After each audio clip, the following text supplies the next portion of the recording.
Hey everyone, guess what? We do not have ugly swag. We have spaced out radio gear that you're going to want to wear. Why? Because no one wants to wear ugly clothing. So head on over to spacedoutradio.com and go shopping today. You'll be glad you did. And it's a great way to support our show. Once you get your gear, send us a picture of you rocking out in your SOR swag. spacedoutradio.com, shop there today, and make yourself look good.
Welcome to Spaced Out Radio, the After Hours radio show. It appears my system is having some issues here in my email as well for Spaced Out Radio. So we're actually jumping right into the show.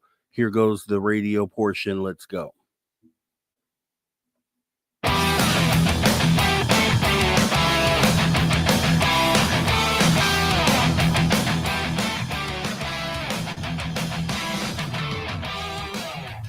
Greetings, space travelers. Welcome home. You just tuned your dial to Spaced Out Radio, the only place where you can own the night. I am your host, Mr. Rob G, and tonight we're broadcasting on our terrestrial affiliates across North America, plus digitally on digital platforms all around the world. Don't forget, you can access our archives for absolutely free.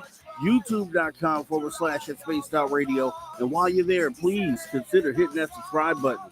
Also, Don't forget to follow us on X and Instagram at Spaced Out Radio, at Spaced Out Radio Show. Our website is spacedoutradio.com, where the options are endless. You can stay up to date with the SR Newswire. You can get yourself some official Spaced Out swag. Plus, you can rock out to the man you hear right there with the Ron Bubble for Thor and so much more. We're going to have a fantastic show today. Now that everything is aligned, we have Dennis Stone joining us tonight talking about America's Stonehenge. Should be very interesting for hours 1 and 2. Then we have Drew Banke with the After Hours wrap up in hour number 3, along with Steve Stockton, Tales Untold, Missing Person Mysteries. And guys, we're going to just jump right on into the show.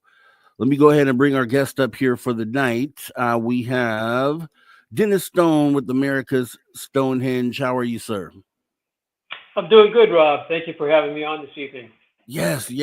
I'm sorry for the snafu. It looks like our Spaced Out Radio email isn't working, and so you got the link late. But we are ready to go. Oh, that's great. Nice to see you, and thank you for having me on. Thank you. Appreciate it. Definitely. So, Stonehenge, everyone knows of the Stonehenge overseas. I'm not sure many are aware that there is one right here in the United States as well. And we have some images that I'm going to actually bring up. I did put together a slideshow for this. So let me go ahead and actually do that.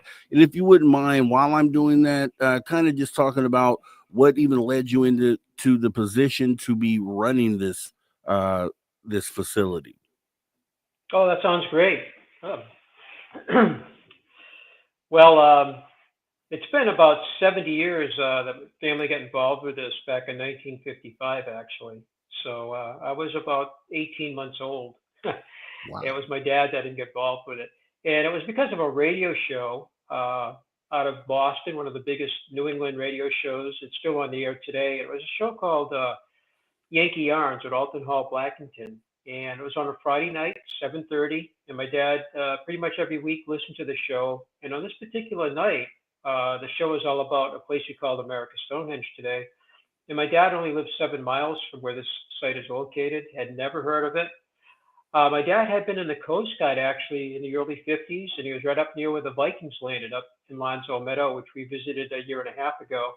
And he was always interested in history. And he was up there in the Coast Guard working at a Loran station. And after his 3 years with the Coast Guard was up, he stayed enlisted for a while on reserve, and then he worked at AT&T Bell Laboratories. I came along in 1954, and so a year and a half later, just listening to the show, he was amazed that this place actually existed. And soon after that, at a barber shop, looking at a magazine, waiting to have his hair done, he's opened up a magazine. And in this magazine, it's called New Hampshire Profile Magazine. It's no longer in circulation, but it was for decades. And there's a whole feature about the same show with pictures. Now we get it. We can see what the place looks like, which is even more amazing. So he asked the barber. The barber's name was Warren Haywood. Hey, can I keep this, or can I take this magazine home and show my wife and read it over a little bit? He goes, hey, how old is that? He goes, well, it's 1952. And my dad goes, oh, that'd be great. He goes, yeah, just keep the magazine. So he took the magazine home with him, showed it to my mom, and that weekend at my aunt and uncle's house, the same town, about 8 miles from here, about 10 people playing cards on the Saturday evening. He passed the magazine around. And nobody, of course, recognized the site. It wasn't a well-known site. It was not open to the public at that time. But when it got to my aunt and uncle looking at the magazine as he passed it around the table, my aunt and uncle looked at it and said, wait a minute, we were there in the 1930s, used to go up there and picnic, used to ride their bicycles about 8 miles down the road, and they were on this hill. So, of course, my dad's next question is, can you find the place? Well, that Sunday, I guess I stayed home with Grandma and my aunt and uncle, and my mom and dad actually drove around North Salem, New Hampshire, trying to find this place. And they eventually did. They found a road that looked familiar to my aunt and uncle. They took a chance. They basically walked up the hill. And then when they get to the top, there was a site that was the center of that show and on the magazine. The fence was there. It's a 6-foot fence with barbed wire on top, but my dad found a hole underneath of it and climbed under where the rest of them waited outside. And he was under there for quite a while. When he reappeared, they said, what do you think about it? And he just said, this place is amazing. I've never seen anything like that. And they went on further to say, like to get involved with the research of this place, because again, he always had a history, an interest in archaeology, history, prehistory. And my mom said something about, you got rocks in your head, But from that point on, in 1955, my dad met the owner of the site, Malcolm Pearson. And for the next 3 years, they worked out an arrangement that my dad could open the site up to the public under lease for Malcolm. And in 1958, June, I think it was like June 20th or something like that, on the summer solstice, they did a soft opening. And on July 11th of 1958, they had the opening with the governor. So we've been going for, well, this is the 70th year. We've been open for about 62 years now. 67 years we're going on, excuse me. So it's always been in my blood, basically. I've always been around the place.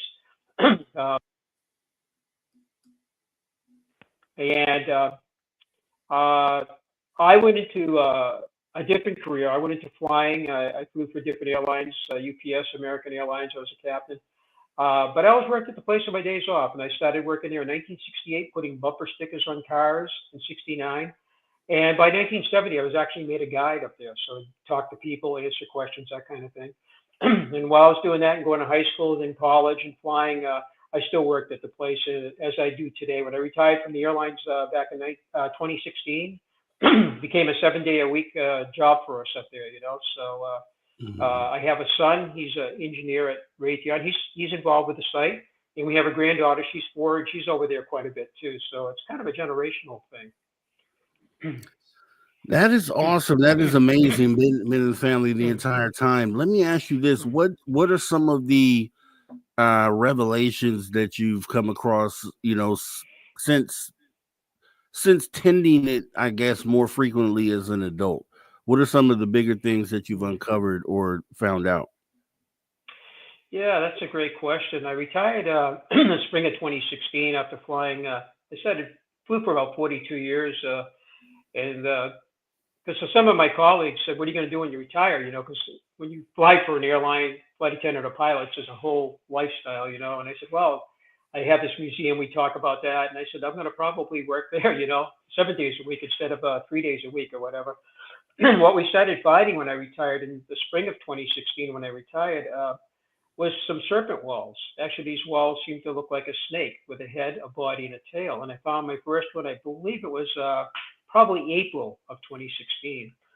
When I saw it, I didn't know what I had. I showed it to some people. I said, "This thing looks like a snake. It has a rock head, a tapered body, and then it goes down to a flat stone."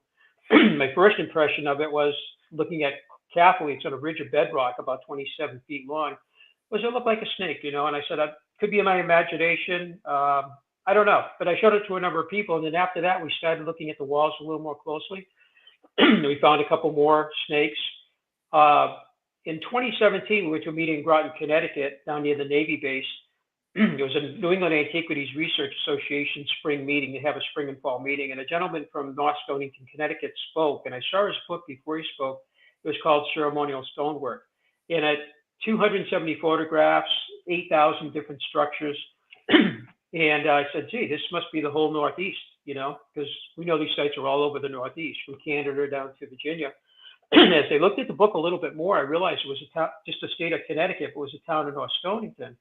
And we know that while we're having the meeting in Groton, and there's a Gunjiwamp site right near the Navy base. That's a 250-acre site with similar structures. That's recently been taken over by the state of Connecticut, actually. It belonged to the YMCA for decades and decades. And it was first written about in 1654 by a guy named John Pynchon to Governor Winthrop, the second, actually, asking what these strange ruins were 371 years ago. So that's how it's been known, but we didn't know North Stonington had any one chamber. But when he spoke, he started showing all these different features, 25 categories of structures, like chambers, standing stones, cairns, monoliths, menhirs. Then he started showing serpent walls, and I'm like, "That's what we get at our site." And that place is about 120 miles from our site. So that was kind of a shock to me to see they had serpent walls, but I had never heard of serpent walls before our site. So I kind of affirmed that what we confirmed what we had at our site, and by then we had about 6 serpent walls. And we started finding more. Today, the number is about 16 serpent walls from 27 feet up to 2,550 feet. They have heads, they have bodies, and they have tails. Some are straight or linear. Some have 90-degree heads or 90-degree tails or both. Some are S-shaped, and some actually loop around, and they look like they're biting the tail. Some of the audience may have heard of the symbolism of the Ouroboros, which is an ancient Egyptian, Greek, and other old world symbol, and it can mean wisdom, it can mean infinity, circle of life. But I've seen Native American artwork, particularly in the Southwest, that have serpents biting their tails too, in pottery and paintings or carvings on the walls. The Four Corners area, we've been all over that area, many times. So it's not just an old world symbol, but we think, 3 Ouroboroses at our site. That spring of 2016, just after I found my first serpent wall, I found what we call windows. And these windows look like a window in the stone walls themselves. They have a lintel on top. In some, you can see the sill on the bottom, and then they have nice side walls. So they're kind of rectangular in shape. And again, it was the same thing with the serpents. I said, "Gee, I think I have some sort of a window here. It doesn't make sense. They could be near the bottom of the stone wall, midway up, or even at the top." And the first one I found was near the bottom. And when I showed it to my son, a week or two after I found it, he goes, "Hey, there's 2 more windows to the right of the main window." And I looked over to the left and I saw another one. So sometimes they come together. And this one had like 4 windows in the wall. And about 3 years later, our assistant archaeologist, his name is Pete, he was up there with me looking at it. He goes, "Hey, that rock next to the main window, the big one that you found, the first one, is actually a standing stone." He goes, "It looks by the shape of that it might actually fit into the window. And can we try it?" Normally, we don't move anything to site. We try to leave it as pristine as possible. It's kind of hard to do with a site that's this old with people not disturbing it, but we try not to move too many things around. I said, "Well, Pete, why don't we try it? We'll photograph it first. We'll take it out of the ground. We'll position it, and then we'll put it back in the ground and photograph it again." And sure enough, it fit perfectly into that hole. And next to the couple of the other ones, before I mentioned there's actually other slabs right near the window opening, if you will.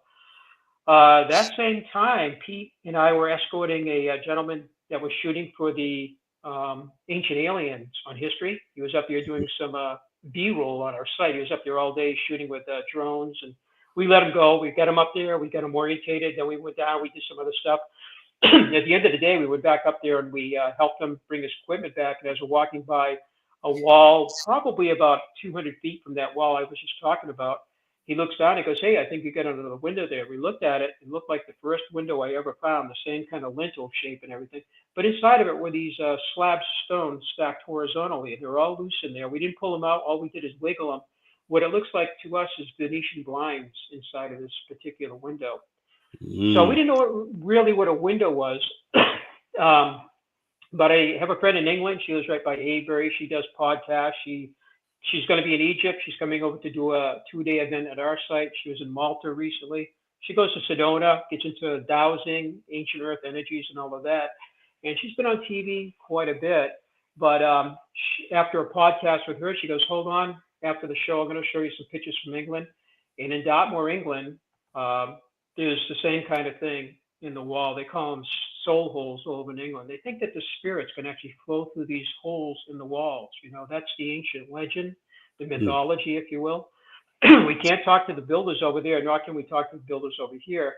But we kept finding more windows. And today we have 34 windows scattered over the 106-acre site. And some of them have the shutters, as I mentioned, that just fit into it. One has the Venetian blind, and we have one more like that too. And we also found them with corbels. They're about the size of a grapefruit, these stones, and there's usually 2 or 3 corbels set inside the windows, almost like they're like offerings or something. But my dad used to look at these windows. It goes back to the first researcher back in 1937, William Goodwin. He was the first archaeologist on the site, and although they owned 20 acres of the 110 that we have today, he would wander through the woods with his, researchers and his crew, basically, that helped to clean the site, dig, do excavations on the site from 1937 up to around 1950 when he passed away. And they never noticed the windows or the serpent walls. So they've been kind of hiding.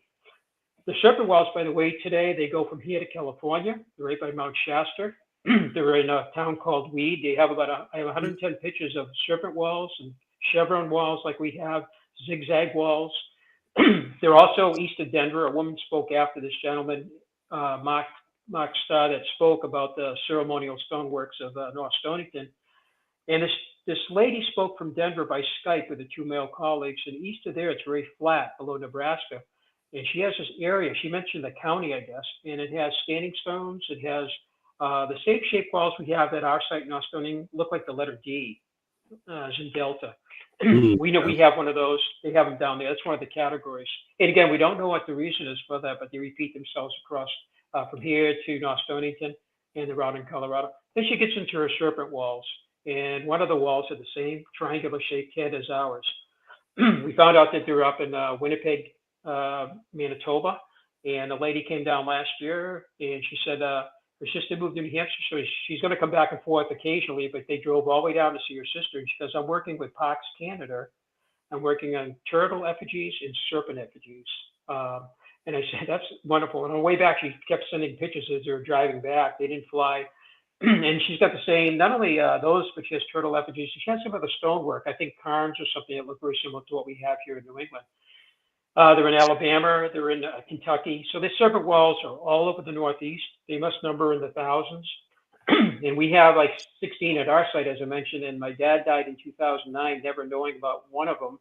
And so many of our researchers that were with us, through the 30s, 40s, 50s, and 60s, a lot of them have passed away, of course. And they had their eyes open for this stuff and they never noticed it. So we're still kind of discovering things, on the site. And we are using LiDAR. That's one thing we have been using. We've done 16 acres with handheld LiDAR. It can measure down to 1 centimeter. And it really shows up the serpent walls. You can kind of see the windows, in the imaging too, because the guy with the handheld LiDAR, he can move it the way he wants. He can go into chambers, as opposed to drones. Drones can get into a lot of places, but he started doing this 5 years ago with us. He's from Connecticut, and he's doing sites all over the Northeast with his handheld LiDAR. He's a landscape architect with a master's degree, and he got into LiDAR about 5 or 6 years ago and approached us about doing this. So we're using that, and we're also using ground penetration radar. We have been using that for a while. But the other thing we found is trapezoid shapes. That's something new too. The LiDAR actually showed that some of the chambers do not have rectangular or square shapes to them. Their plan view looking down actually is trapezoid. And that's new to us since 2020, so almost 5 years ago, we discovered that. One chamber called the Chamber in Ruins has a trapezoid shape. The Paddy Chamber, this area, what was a courtyard, is actually trapezoid shape, and there's an alcove next to the sacrificial table. It's kind of a shape of, not only I've seen in Mexico, but it's in South America, and it does exist in some of the plan views of some of the megalithic sites in England again. And England has thousands of megalithic sites, or about 50,000 megalithic sites in the western part of Europe. Ireland has over 2,000. But the number today in New England, New York, Pennsylvania, and the whole Northeast actually is about 800 different sites. In North Stonehenge with 8,000 structures is one site. And you can have a chamber down the road here in Windham, New Hampshire, just one structure. We call that a site, or 110 acres is also a site too. So it's like a lost group of stone builders all over the Northeast that's been kind of unknown to most people, kind of ignored by mainstream archaeologists, saying that there aren't any ancient stone ruins in the Northeast. You'll find Native American burial. You'll find a habitat site. You'll find a workshop. You'll find a few other things that Native Americans did, including some of their fields, although it's kind of hard to see them today, But you won't find any stone walls, standing stones, chambers, serpent walls, and all of this sort of thing. They don't really exist. And that seems to be the way they're still thinking today. Unfortunately, a lot of these sites are being bulldozed too because of that attitude. Whether or not we're saving, you can, just bulldoze them or whatever, But they go right into Canada. Well, I have a few questions here. We have about 3 minutes before we go to our first break. You were talking about serpent walls, and I know I'm familiar with like serpent mounds. So is that sort of the same thing? Because I know like they have some serpent mounds, and do they mean the same thing? Do you have any idea of that? Yeah, we were out at Serpent Mound 2 years ago, in June, actually, visited it. I had heard about it back in the 90s, So it is very similar to Serpent Mound. There are about 94 of those, but the one you're thinking of in Ohio is the biggest. It's 1,350 feet long. It's made out of earth. It's on a stone base. It has like an egg in its mouth, and that head is facing the summer solstice sunset. The mid-body is for the equinoxes, sunrise and sunset for spring and fall. And then the tail, kind of, I guess the way it's orientated, looks like the winter solstice. So it's astronomically aligned. It's shaped like a serpent, as you just said. One thing we think is, yes, it might be related to the serpent thing, except out there they don't have much stone to build with. It's more of a Northeast kind of thing. But you do find it, again, in Manitoba, part of Colorado, and even out in Weed, California. The constellation Draco is a big constellation that looks like a serpent. So some people think in the Northern Hemisphere that was inspirational for snakes. Of course, we do have ground snakes. We actually have the reptiles. But wherever you go in the world, you find a serpent. Recently, my friend Maria, again, from England, has found serpent walls in England, not only the windows, but the walls. But Scott Walter's show, America on Earth, back about 11 years ago, did a show about serpents, including Serpent Mound in Ohio, a serpent wall up in Ontario, and then he did a serpent wall in Scotland. And the one in Scotland looks just like what we have here, kind of, So I think it's some sort of serpent worship. It's even in the Bible, it's Adam and Eve with the serpent. St. Paddy chasing out the serpent worship in Ireland. we've been to Ireland. There's no serpents there historically, or even in the past. There's no, there's no fossil remains. So it's a serpent worship of driving out that pagan worship that St. Patty, I guess, was doing, symbolically. But the medical staff has a serpent on it. It's just the Egyptians had the cobra. They had a good serpent and a bad serpent. The Mayans had Quetzalcoatl and Kukulkan, or the Mayans had Kukulkan. The Aztec, I believe, is Quetzalcoatl. And so our biggest serpent, though, is 2,550 feet. It's about 1,000 feet longer than the Great Serpent Mountain in Peebles, Ohio. It's in Adams County. And they say that's the biggest serpent effigy in the world. I would say it's the biggest serpent mound in the world. There are 94 of those going out to Iowa, serpent mounds. One up in Michigan was just, I believe, bulldozed, unfortunately. It was on a radio show like we are doing right now, and it was, I think it was two hosts. And one of the hosts said, well, the one in Michigan, was a serpent mound, and they bulldozed it. It's gone, So it's that kind of thing even happens with those.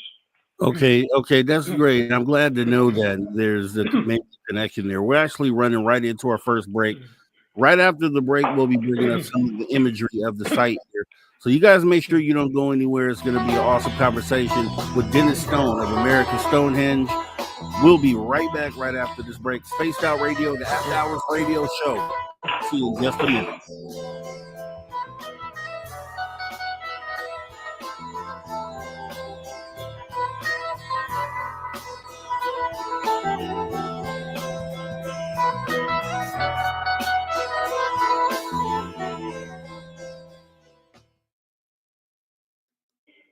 All right, we are clear. And I had to run right into the show, so let me go ahead and jump in and say, give out those medal positions. I didn't get to do that before the show, guys, so that is my fault. Kitty Catty Whack, you have the gold tonight. Race Fan with the silver, and Wave of Mutilation with the bronze. Also, let's say hi to as many people as we can here. Let's see. We have, as we go back here, Male WD-40 obviously getting us lubed up and ready for the show. So we appreciate you, sir. Let's see. Roger Murray dropping some knowledge. March 3rd, 1969. The crew of Apollo 9 witnessed 3 UFOs in a triangle formation. Appreciate you keeping us informed, Roger Murray, as always. Let's see. Welcome to the show, Major Lee. Thanks for coming in. Lavera Lucchini, appreciate you showing up. Robert Skinner, appreciate you coming in tonight. Let's see. We have Lars Jansen, thanks for coming in. Paramore, appreciate you for coming in tonight. Fast Timmy, I see you out there. Fast Timmy, thanks for coming in. Ethanol, let's see, Road Flare first. Then I see Ethanol right next to Road Flare. Thanks for coming on in. We have Lakeside Laura. Hey, Lakeside Laura, thanks for showing up, saying yes with the wavy hand emoji and the cool face. Appreciate you showing up. Tamoth Man, also Soccer Satan. Appreciate, dude. I'm so like spaced out, bro. Okay, I like that. Appreciate you.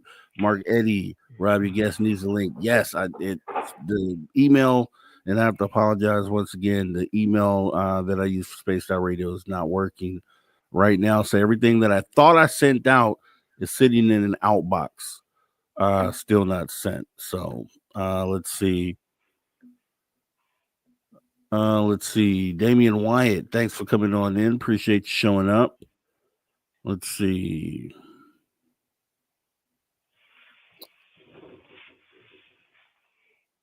Laverne Lucchini, thanks for the awesome super chat. Appreciate your support of Spaced Out Radio.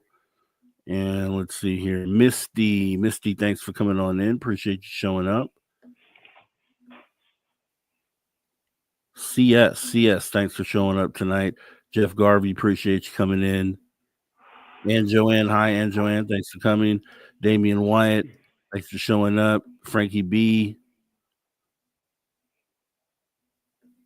509 Divine Pass, thanks for coming in. Philip Blair.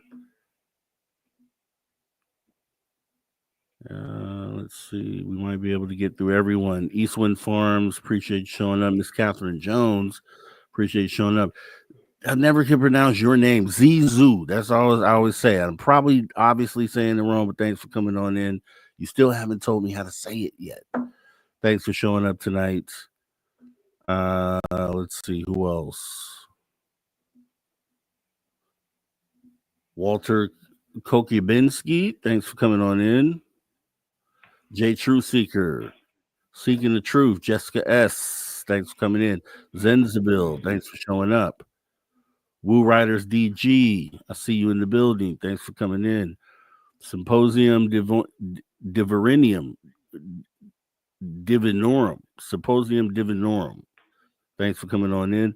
Louisville Charlie, thanks for showing up. Warden Dragon. Standing Stones, 1776. Thanks for coming on in.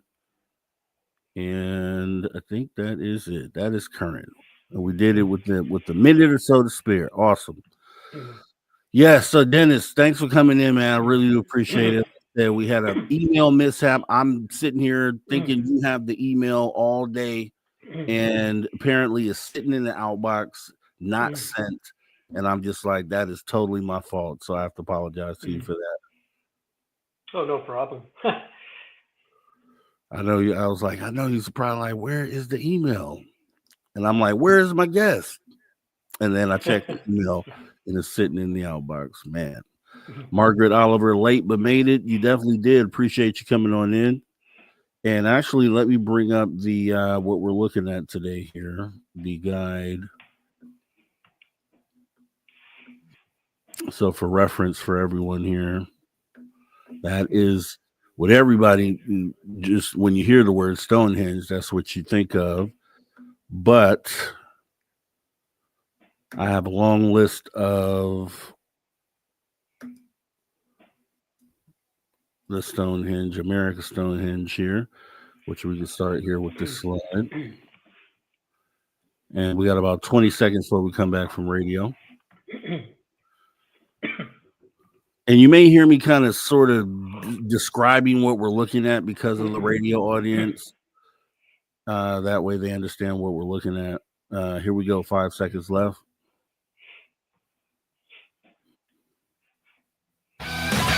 All right, everybody, welcome back. Spaced Out Radio, the After Hours radio show, as we are joined back with our guest tonight, Dennis Stone of America Stonehenge. A lot of history there. We're going to get some good information. I'm learning as we talk, just like you probably are too. Make sure that you don't miss any of this. If you do, always hop in the archives, youtube.com/Spaced Out Radio, as we go ahead and join back into the conversation with Dennis Stone. So, Dennis, we were just talking before the break about the meaning of serpent, because you were talking about the serpent wall at America Stonehenge, and we're just talking about maybe how it may correlate to other serpent sites around the world, and the symbolism, as you stated, that there may be some sort of relatable symbolism in all those sites. We now have some imagery on the screen, which will show what it is that you are talking about here. So starting off with the American Stonehenge sign, I can kind of go through these, and then if you want to explain what it is we're looking at, maybe. So I'm assuming this is what you see when you come in. Yeah, that's actually an old sign from several years ago. But yeah, you pull into a parking lot, and there'll be a newer sign as you enter the parking lot. It just talks a little bit about the history of the site, what the significance of it is, the mystery of the site, and the new one has a little different wording on it. So I think that sign goes back to the 1980s, and we replaced it just a few years ago, actually. So that's right at the parking lot as you first enter, yeah. Okay, and I'll read this for the radio audience. It says located near, it says America Stonehenge, and it gives the description here. Located near the summit of Mystery Hill is a massive complex of stone chambers, walls, and large standing stones, both radiocarbon dating C14, and the placement of the astronomically oriented standing stones indicate this site was constructed at least 4,000 years ago. Like the Stonehenge of England, America Stonehenge accurately plots many solar and lunar events, such as solstices, equinoxes, as well as many ancient holidays, which is amazing if you want to kind of sort of speak to that. 4,000 years. So where does that, do you know of any group that this ties to 4,000 years ago, or what have you found? Well, that's a great question. People often ask us, were there people in New Hampshire 4,000 years ago? And right now in New Hampshire, the New Hampshire Archaeological Society is working on a site on the west side of the state, near the Connecticut River, just pretty close to Vermont, just north of Massachusetts. And that site is 13,000 years old. So we know that human beings were Wow. in New Hampshire going back 13,000 years ago. And that was towards the end of the Younger Dryas. Well, actually, it was during the Younger Dryas time period. It was pretty harsh conditions, which is a surprise that people could actually be up here and, and survive, basically. They had to have food, shelter, and all of that, to survive. But 4,000 years ago, if you go to the other side of the ocean, it's going from the Neolithic into the Bronze Age, actually, and that's when a lot of the megalithic sites were being built. And again, in Western Europe, there's over 50,000 of them. Stonehenge is just the most famous. It's a World Heritage Site. Most people, many people have heard of it, even if they're not sure what it is. But it's an astronomical site too. It does have this, the summer solstice, winter solstice, and they say the equinoxes. I've been to Stonehenge in England several times, and when you're there are sites all around you. Some of them you've never heard of. There's Woodhenge, there's Avebury, there's West Kent, Loughborough. It just goes on and on and on, and it just goes right up to Scotland, into Wales, across into Ireland. Spain has some of the most magnificent megalithic sites. There's even a 100-mile road in, I believe it's southern Germany. I haven't been to Germany yet. 1,000 megalithic sites dating several thousand years old are built on that particular, right along that road. You can visit them. They go into Russia. The Ural Mountains in Russia have a website. There's over 3,500. And one of the ones that pops up on the website looks like the Wyndham, New Hampshire chamber I mentioned a few minutes ago. Everybody thinks it's the same structure. Over there, they consider them ancient. Over here in New England, and actually the greater Northeast, they say, oh, they must be built by farmers, But the carbon datings we've taken at our site and other sites across the Northeast, and we've been doing OSL dating. It's optically stimulated illumination dating, OSL it's called, putting these sites back, thousands of years. So it's a great question. In this area here, we had it was going from what we call the Archaic time period into the Woodland. It's a time change of technology. It's basically the introduction of pottery into this area, and it's stone tools chains also. And that's a time period of our site, basically, about 4,000 years old. We have taken 16 carbon datings starting in 1967, and the last one we took was last year of some human bones that were found back in 1937 on the site. So we've been using carbon dating, getting close to 60 years, But also astronomically, we dated the site. The reason you can date a site astronomically is the Earth has a wobble. It's a 41,000-year cycle. It's called the obligity cycle. And so you could use that to tell when the site was constructed. And a gentleman, Sir Norman Lockyer, over 100 years ago in England said, these sites seem to be off a little bit with the solstices. The sun doesn't quite align anymore. And if there's a lunar alignment, that's off a little bit. And he said, I think this might be a way of determining how old these sites are. And that's over 100 years ago. And today, with all the technology we have today, you could actually do things on your phone with apps. I've actually done that in Stellarium. You can go back in time, and the Earth will actually tilt differently. It also does a precession over 25,962 years. It's called the precession of the equinoxes. So you have two motions going on. And with the obligity one, the one that goes up and down, that one actually can give you a date. And so we started working on the astronomy in 1965. We saw the first alignment. In 1967, we have the photographs. Actually, my new book came out. And in 1970, I actually saw it for the first time. In 1973, we hired a survey team to come up and start surveying the astronomical alignments. And that went on for about 5 years. The only reason we couldn't do it quicker is we had to clear out trees, so it was easier to survey the alignments. And there's like 800 or 900 feet of trees you have to cut. You can see the lines on there. Those are several hundred feet long. The other thing is money. We had to pay the survey team as we went, basically. So it went from 73 to 77. We collected the data. We sent it to the Harvard Smithsonian Center for Astrophysics. That's located in Cambridge, Massachusetts. And during the winter of 77, 78, they analyzed it, and we get the results back the next year. They said basically if these alignments, if these stone markers were used for astronomical alignments, that was a big if. They would work about 1800 BC, plus or minus about 250 years. Well, in 1971, we got the oldest of the 16 carbon datings done on the main site. You can see the main site's kind of in the middle there. It actually says main site on it, about a 1 acre area where most of the chambers are. Well, that's where we collected. Most of the carbon datings are done there. There are a few that have been taken outside that area too. But the oldest one was 1971 on a chamber we call the Chamber in Ruins. And I mentioned a little bit earlier, it's actually a trapezoid shape to the structure, which is kind of cool. But we did 3 carbon datings there, and the oldest was 4,000 years old. And then 7 years later, in 1978, we're getting a 4,000 years, 3,800-year-old date, plus or minus 250 years. It kind of agreed with that carbon dating. So both astronomically and radiocarbon dating seem to put the site back to about a 4,000-year-old construction time period, if you will. So today we have 57 alignments with the sun, the moon, and the stars. They're not all on that particular map right there. I think we have the equinoxes, the solstices. We also have the cross quarter days, and we have a true north-south. The true north alignment, by the way, it is aligned with Thuban about 4,000 years ago for plus or minus, I think it was 100 years.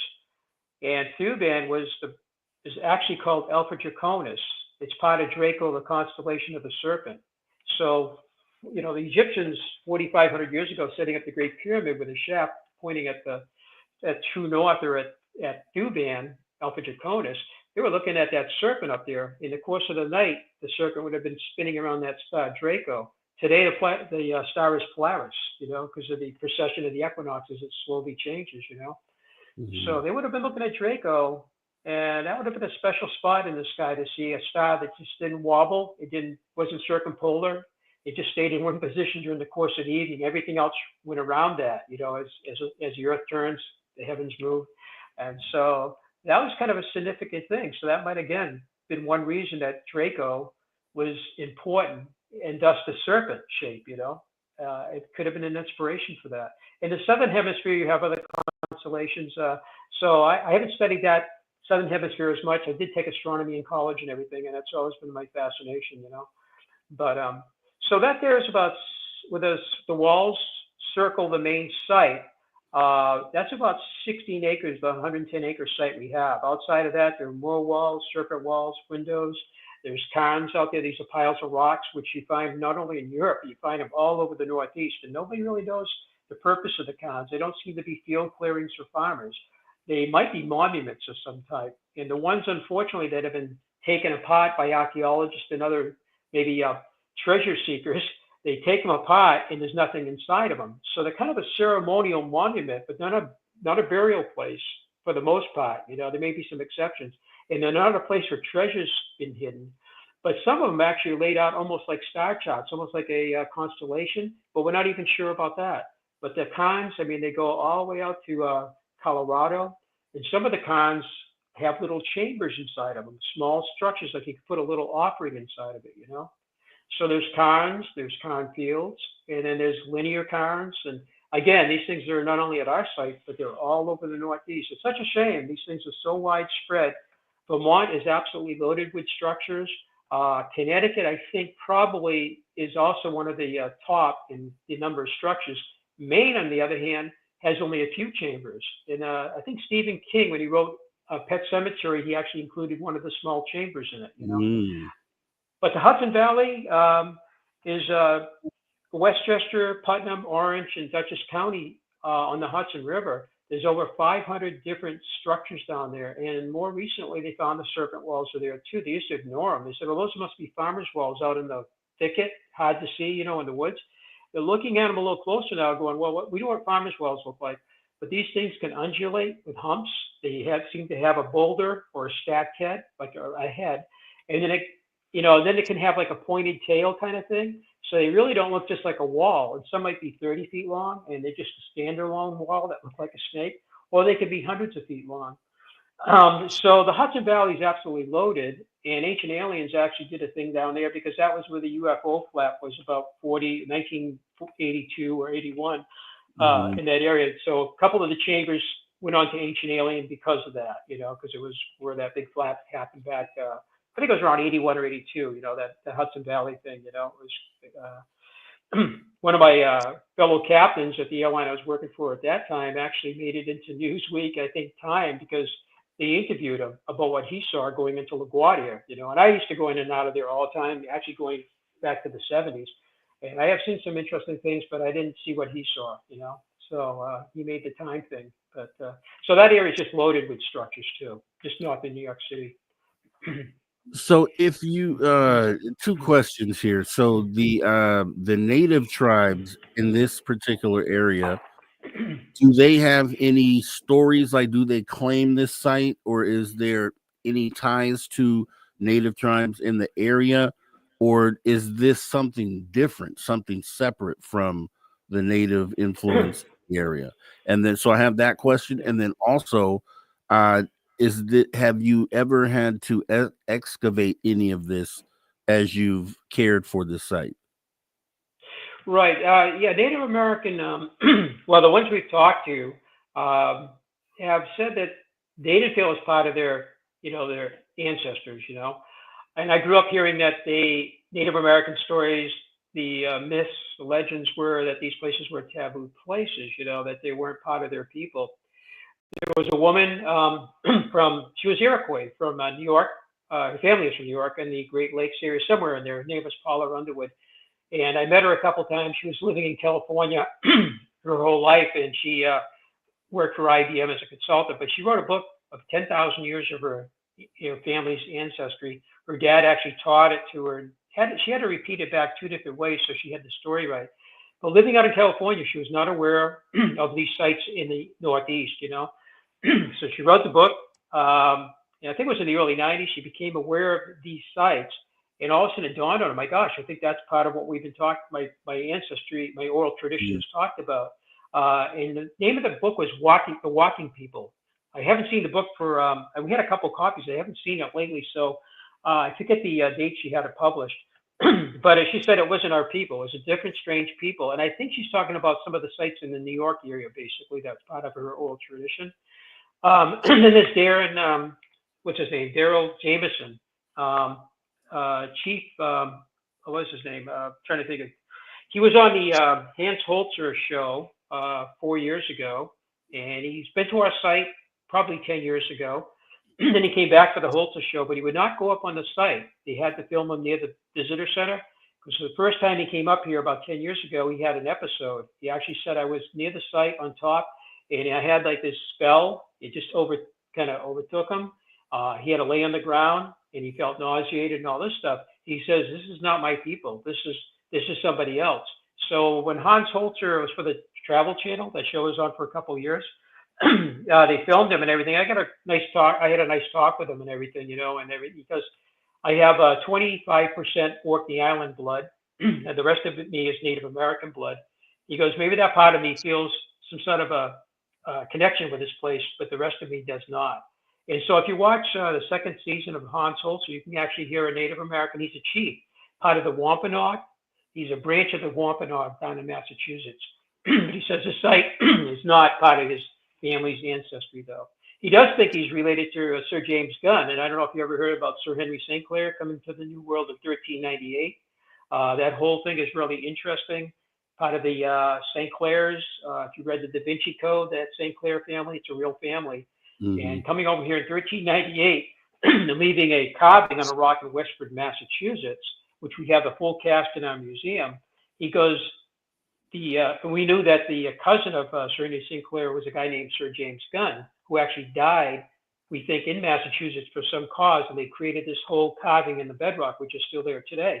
He goes, my name is Daryl Jameson. He goes, my Orkney Island blood, I think I'm related to Sir James Gunn from that 1398 expedition. So it's not kind of a neat little thing, but he does not think this site is part of his Native American blood, So that can be seen. It's a second season, I think, episode 13. He gives this whole thing. But the archaeology has been going on for almost 90 years. 1937, they began clearing brush. They began excavating at that time, and they did some restoration work. That was Mr. Goodwin, and it has continued from 1937 all the way up to just recently when our archaeologist, she was a past president of the New Hampshire Archaeological Society, and she was with us for, I think, 32 years. And she's in her 80s now, so she can't do the work, and she's decided to go to Florida near her daughter to live down there permanently. And she visited us once last year, but she left us about 3 years ago. And so I worked with her quite a bit. I did a lot of shovel test STPs with her and other excavations starting around 1989 when she joined us, you know. And then my dad was an archaeologist, an amateur, so I worked with him on New Hampshire archaeological digs and digs at the site. So I've been around it my whole life, but I'm not certified in it. But I've been around it. I've done it. I've participated in it. So so it's part of my blood, I guess. Do you know, like, when this site was first, I don't want to say discovered, or maybe just rediscovered, was it in its, and I mean, you said that some excavation had to take place. I'm just wondering how much of this was above ground when this was rediscovered? Well, the hill does, the site, and even all the walls all over the hill are sitting pretty much on solid bedrock, and the dirt slowly has been building up around the structures. It's about an inch every 125 years in New England. It's pediogenesis. It's a creation of dirt by windblown particles and vegetation decay. But we have photographs going back to 1900. That's 37 years before the first archaeological work. And you can see bedrock spots all over the main site and actually outside the main site. In other areas, the dirt might accumulated next to a wall a couple feet, you know, just because it washes in there, that kind of thing. And then there's erosion in other areas. But the glaciers came through and scraped all of this off. So it's been a very slow process for the soil to come back. And so the site was visible. The oracle chamber roof had 2 feet of dirt on it. We found that out recently. We thought it was only several inches deep. And in 2020, we had the opportunity to do optically stimulated luminescence dating. I had to go up there before they came. Dr. Feathers from the University of Washington came. We had 2 Brookhaven National Laboratory physicists come up on that particular day. It was 9/11/2020 that we did it. We had 25 people on the team. But I was asked to go up there and look for good candidates where they could take either soil samples or rock samples to be tested. And so when I took a probe, it was my dad's T probe from archaeology, stuck it in the roof of the oracle chamber. The probe went down 17 inches to 24 inches. I was rather surprised how much dirt was on top. And they said that would be a good candidate. The results of that sample, it's a light test actually, and it takes 2 years to get the results back, and it's $1,000 per sample. And that's what it showed was that dirt was sitting there in 1550 AD. So Dr. Feathers says, well, the chamber was there before that. And in this part of the country, that's pre-colonial. So one of the arguments was some crazy farmers in the 17 and 1800s and 1900s built this site. And it's just, it's just some sort of a folly by this farmer named Patty. But we have a date that goes back hundreds of years before he ever came here, just on that one structure. The second test at work, we had 4 of them, 4 samples, but 2 did not test. They were rock samples. But the other sediment sample that was taken was the tail of that 2,550-foot serpent. And that sample showed that the wall was sitting there in 1400 AD. That's before Columbus. So we have some scientific evidence that these weren't built by some crazy farmers during the 1800s and on and so forth. So that was done in 2020. We get the results back in the fall of 2022. And they did test from New Hampshire all the way down to Virginia, some of these other sites. Obviously, they couldn't do all 800, but they did a couple dozen of them, and the dates were coming back pre-colonial on these. So these are prehistoric dates, not historical things. You think that it would make mainstream news, that the mainstream media would be excited about it, archaeologists would be excited about it, and yet it's kind of almost ignored. It's like, how can they ignore this? This is scientific. So we're still currently doing dating on the site. Okay, so with that being said, and then with no technically link to any particular group, because normally if it's linked to a group, you can kind of go into the stories and kind of get the history or the purpose for why it was actually built. So as you go along this journey to try to connect those dots, do you dig on site like for artifacts that might be related to whoever did build this? Yeah, that's a great question. Basically, yeah, over those years, we have found things such as hammer stones, rubbing stones, stone scrapers. We have found stone points and different types of stone tools, but it doesn't tell us the people. It just tells us it's a Stone Age artifact, basically, which is good because that agrees with the carbon dating and the astronomical data too. But we have found markings on the stones, everything from a running deer carving found by 1937 by Malcolm Pearson. He was a gentleman that showed the first archaeologist, William Goodwin, this site. Malcolm lived up to about 2010. He was 100 years old. His family owned a chamber in Massachusetts that's now part of a park of the town of Upton, Massachusetts, about 60 miles from this site. And his family bought it 100 years ago, and Malcolm was 17. And when they bought it, the owner said, "Hey, young man, there's a cellar, a root cellar or something out back of the house." And Malcolm went out back, and this is the most beautiful, like a passage grave. Like, it looks like when I went into it, I've been into it years ago, but recently, I think 2 years ago, we were there. It looks like the inside of Newgrange. I don't know if you ever heard of Newgrange in Ireland.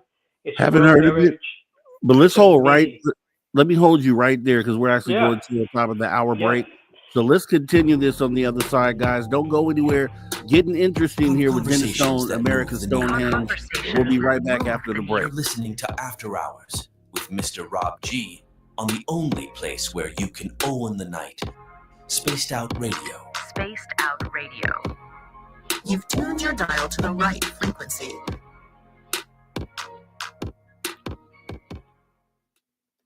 All right, Dennis, we're off camera for the next 5 minutes, and then we'll be back. Okay, I'm just going to I'll be right back. Yeah. See you in a minute.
Welcome back to Spaced Out Radio, the After Hours radio show with me, your host, Mr. Rob G. We'll be back for radio in 30 seconds here. This is the second hour, guys, so make sure that if you have any questions for the guests, that you put those in caps so I can go ahead and tag those, and we will ask them on the back half of the hour. We have about 10 seconds before we come back from radio here.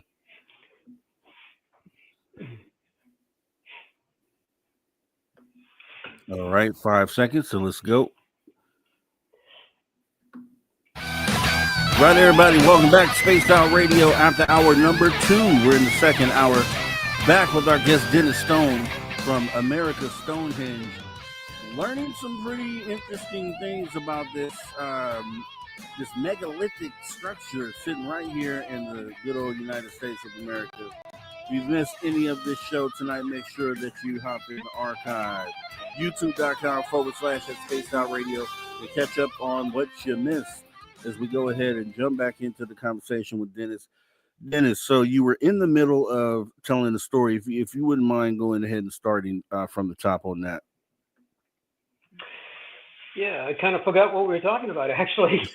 Yeah. I had kind of talked about, this not having a specific group link to it, and you were talking about you've dug at the site, you found these stone tools which let you know and confirm the fact that it was from the Stone era.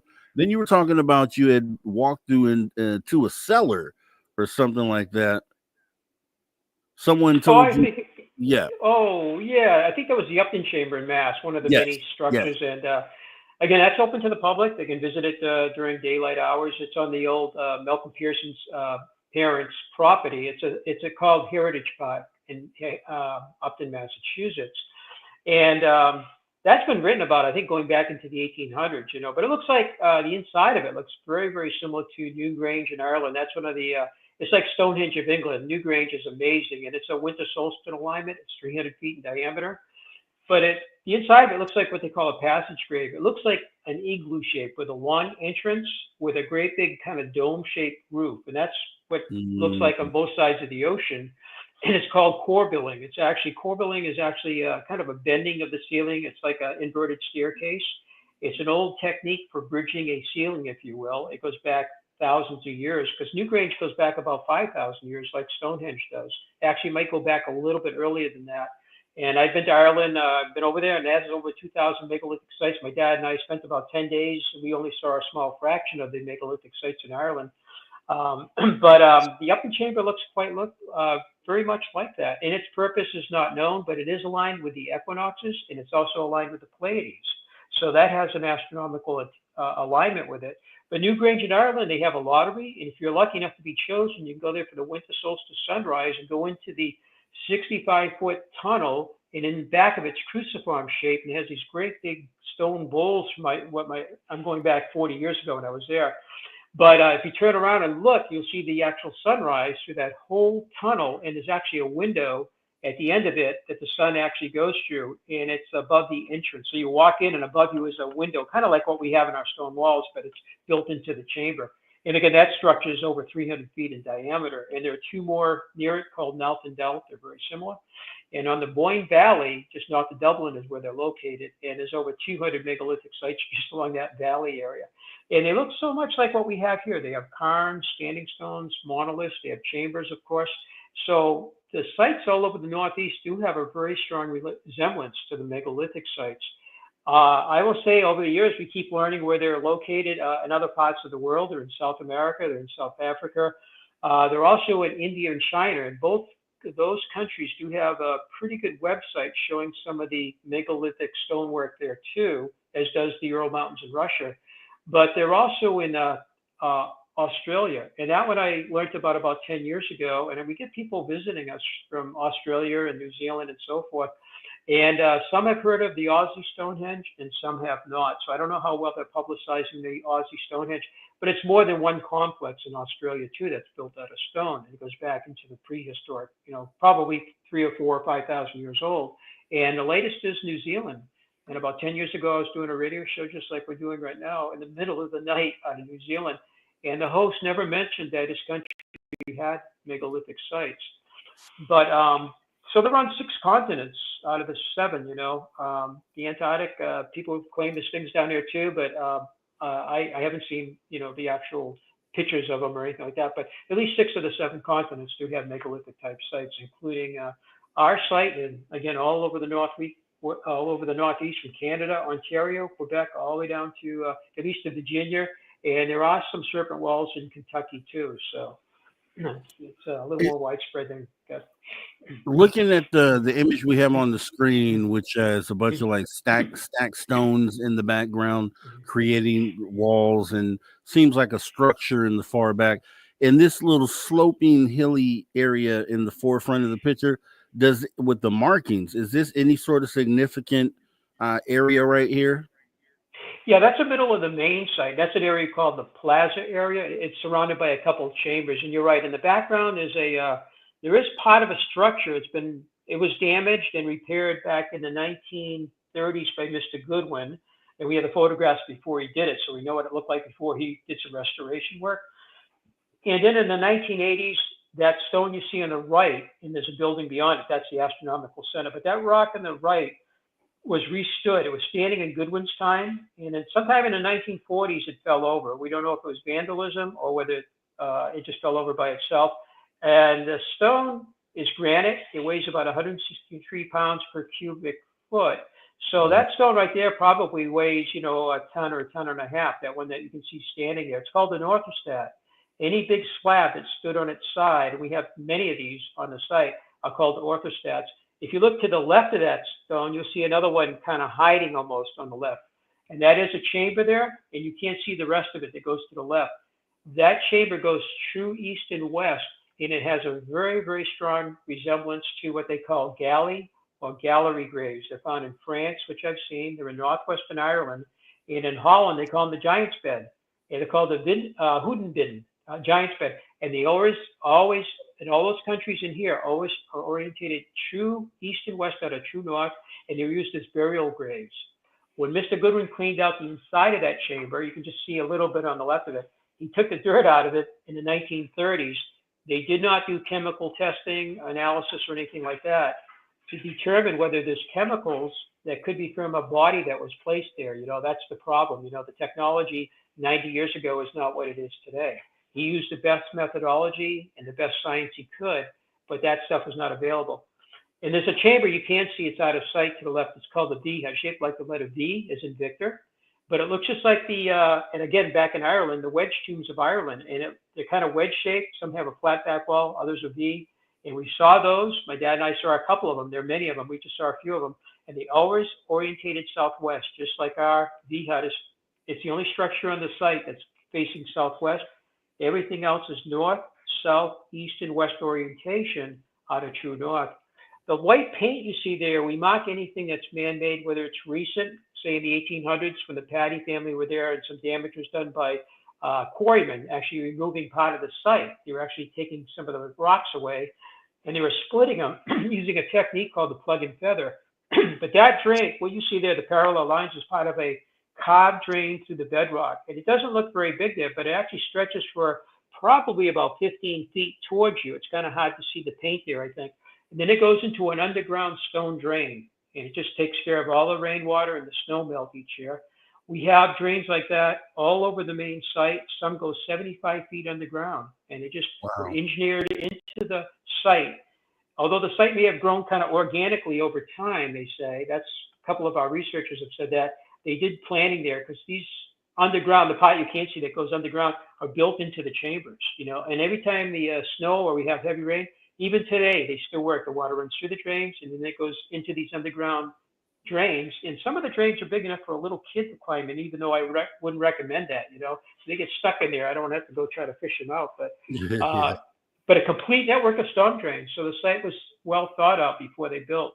And you are looking at bedrock, and that's almost the way it looked 100 years ago. It's about 105 years ago. Yeah, we have a lot of 1920 photographs of the site. We have some from 1900 also.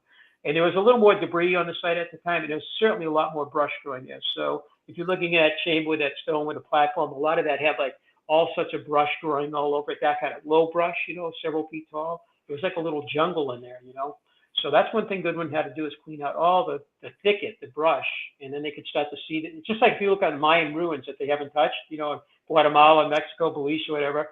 Right. And I've been down to Mexico. It's like you can't see it, how it's such a mess. You know, they clean them up. And sometimes the archaeologists get in there, they clean that, and then they begin excavating, and then they do repair work.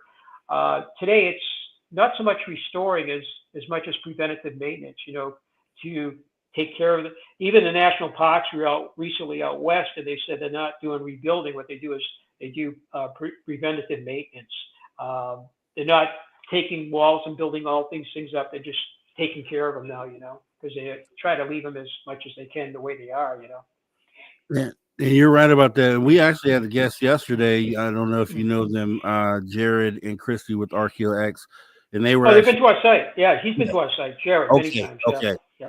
So yeah, they're doing that work over with the Mayan pyramids and the LiDAR and kind of cleaning. Oh, Belize. Yeah, and the guy, the LiDAR guy, is the guy that we use, Tom. In fact, I connected him and Jared together. So Tom Elmore, Tom. Yeah, he was up last Monday. You mentioned, yeah. So let me ask you this. Tom came last week and he brought me this 3D model of the main site. It was created with his LiDAR that he did 4.5 years ago. He took that data and he's now able to create 3D models. He did 3D printer. He did a couple before using photogrammetry, you know, thousands of photographs, and I have those in my war room, up in the museum. I have my own office up there. It's a war room, we call it. And he made me some beautiful serpent walls and, you know, a couple other structures. And then Monday, he surprised me. He brought in the 1 acre part of the site, the main site. He did 16 acres, but he did the main site where you're looking at right now. And it's down to a centimeter. The detail is amazing. Wow. He just learned how to do that. And he did a site in Pennsylvania, one of these sites. And he brought the other model all the way down to Pennsylvania, I guess, last week, to a gentleman who's working on that project down there. And it's been in Facebook. The guy put out a really nice little thing about what Tom did and everything, you know, and I kind of, you know, liked it, everything. So, and I saw I watched one of your videos where I saw where you actually created a map of it back in the 70s, it was actually pretty detailed as well. Of the site, the one that you created. Now you were talking about the E chamber. Is that what? Because I have a few pictures. Is that what this is? You know, so I think that's the Oracle chamber. I think I'm looking at it's a little bit blurry, but I think that's the inside of the Oracle chamber, the largest structure. That's one of the. That's actually one of the closets. You can see at the far end. You can see a little sill in like a lintel, and it's a little closet. We have 5 of those in that chamber, 5 closets. Below that, which is kind of hard to see, is one of those underground drains. It's actually kind of shaped like that closet. It's down near the dirt. It's kind of in the dirt, so it's kind of got some silt in there. That's Mr. Goodwin cleaned it right to the bedrock, and over the 90 years or 85, 90 years, it's actually silted back in a little bit. It's kind of hard to see, but that chamber has got water in it. 2 years ago, we had nothing but rain and more rain, and actually the water built up to about a foot and a half in that chamber, but then it slowly leaked through the silt right through the drain. If the drain had been cleaned out, which we should do again someday because it gets stuff trapped into it, just like at home, it is clogged right now, but the water still makes its way through that soil slowly, and then like the next day, the whole structure's the water's gone, you know. So, but that's the east end of the Oracle chamber. It's shaped like the letter Y, kind of, if you look down at it. And that part of the chamber has a running deer carving, which I can't see in the picture, but it's on the left side. That was found in 1937. It's one of 2 carvings found in that chamber. But there's also a bench seat. It's to the left and behind where that picture was taken. And it has a chimney flue with 2 stone louvers. Unfortunately, in 1959, the second year we were open, somebody actually stole the 2 stone louvers, but we had photographs taken by Mr. Goodwin and then later by my dad before we opened. So we have photographs of these 2 stone louvers to adjust the draft for the chimney. And it has a bed that's about 8 feet long, and it has its own window, so you can look into this chamber. It has a speaking tube that's 6 feet. And below the speaking tube is a step. It's actually part of the bedrock. They removed bedrock to make the floor lower, if you will, and they used that stone material for building the walls in there. So they're not only creating a deeper floor, but they used the stone material too. But they left that step, original bedrock step there. And if you stand there in about 5.5 to even 6 feet tall, You can speak to that speaker tube comfortably. The voice comes out underneath the sacrificial table. And when Mr. Goodwin first got involved with the site, there were 2 plugs of stone on either end of that 6-foot horizontal tube, if you will. And 1937, a young boy named Paul, I think it was, he actually was in there wiggling some stones, doing some research in there and cleaning and doing their work. And he noticed the stone was loose. He went back to a little wooden hut. It was actually where the crew could sleep during the week. It's a little bunkhouse, if you will. It had a kitchen in it. He took a kitchen knife, went in there, he kind of loosened up the rock. He pulled it out, and he's looking at like a 6-foot, look, to them, they said, this must be a closet, a long, narrow, skinny closet.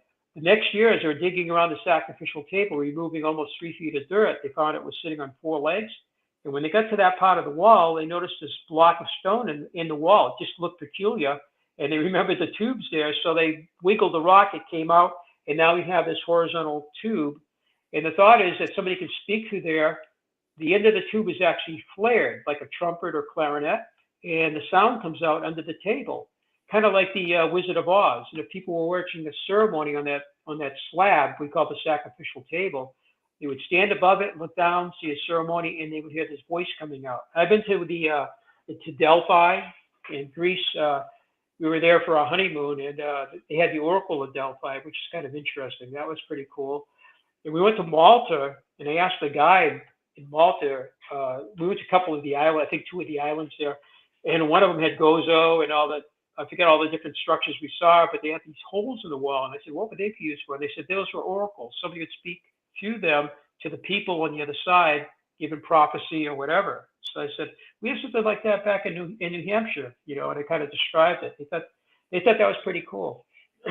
That's a plaza area. Again, you're looking kind of true north right now from the south, looking kind of, there's a lot of structures behind you in the picture. There's structures to the left and right. And there's the table. And the table is about 9 feet by 6 feet. It weighs about almost 9,000 pounds. It sits up on 4 legs. In the foreground, you can see one of the monoliths standing there. And behind the table, there's also another monolith. It's kind of in a shadow. It's kind of hard to see. The speaking tube is kind of to the left of the table, and to the left of the table is that oracle chamber that runs almost 30 feet north and south. And then it has an east branch that goes down towards the running gear. And when you walk in there today, you actually can walk through the chamber and exit. Where you exit was actually a small window. But during the vandalism and just wear and tear, the window kept getting larger. And by the time my dad opened it in 1958, they put a wooden staircase and people crawled out through the window, and that's the way they went through that chamber. So it made a nice flow through the whole site, basically. Let me ask you this. Right. Oh, sure. Is this actually also this, because we looked at this image before, is this also the slab, the sacrificial table? Yes, it is. And it's from the other side, actually. Okay. The oracle chamber would be to the right. I want to make sure. Okay. Yeah, there's a big slab laying in that picture, and that slab is on the right side of the table. On the right side, you see that little slab actually belongs on top. It's a roof slab that has fallen down at some point, going back who knows when. It's always been there. We wanted to get it out of there because underneath that has never been excavated. There's actually, you can see there's dirt underneath that slab that's sitting on the bedrock. And it's probably about a 1.5 to 2 ton slab, and it would have to be raised about 8 feet. And our late David Stewart Smith, he had a couple doctorates. He was doing work on the site, doing some restoration, preventative maintenance, starting in 1978 to when he died in 2016. And before that, he was over in England working in Scotland for what is called British Heritage today. It was actually the Ancient Sites Monument Administration or whatever. He worked there, became a master stonemason. Then he got his doctorates in historical anthropology, a doctorate in theology. And he was a musician too. He had his own recording studios, and he used to travel to Scotland after he came back. Quite an amazing guy. And he did other repairs on like the Upton Chamber and other sites too, where he had to do some repair work. Some of it's preventative maintenance, like different stones becoming loose and stuff like that. You certainly don't want the structure to deteriorate and fall. You don't want anybody getting hurt either. And the Upton Chamber being open to the public, they had 2011. They actually kind of restored the entrance to it. Again, it looks like an igloo. And they took an OSL sample. And back then, it took 5 years to get the results. So it was the USGS out in Denver, Colorado, did the sample, the testing. And again, that structure, the entrance of that was sitting there in 1400 AD. So we're getting some pretty interesting dates that way. And I have this as well.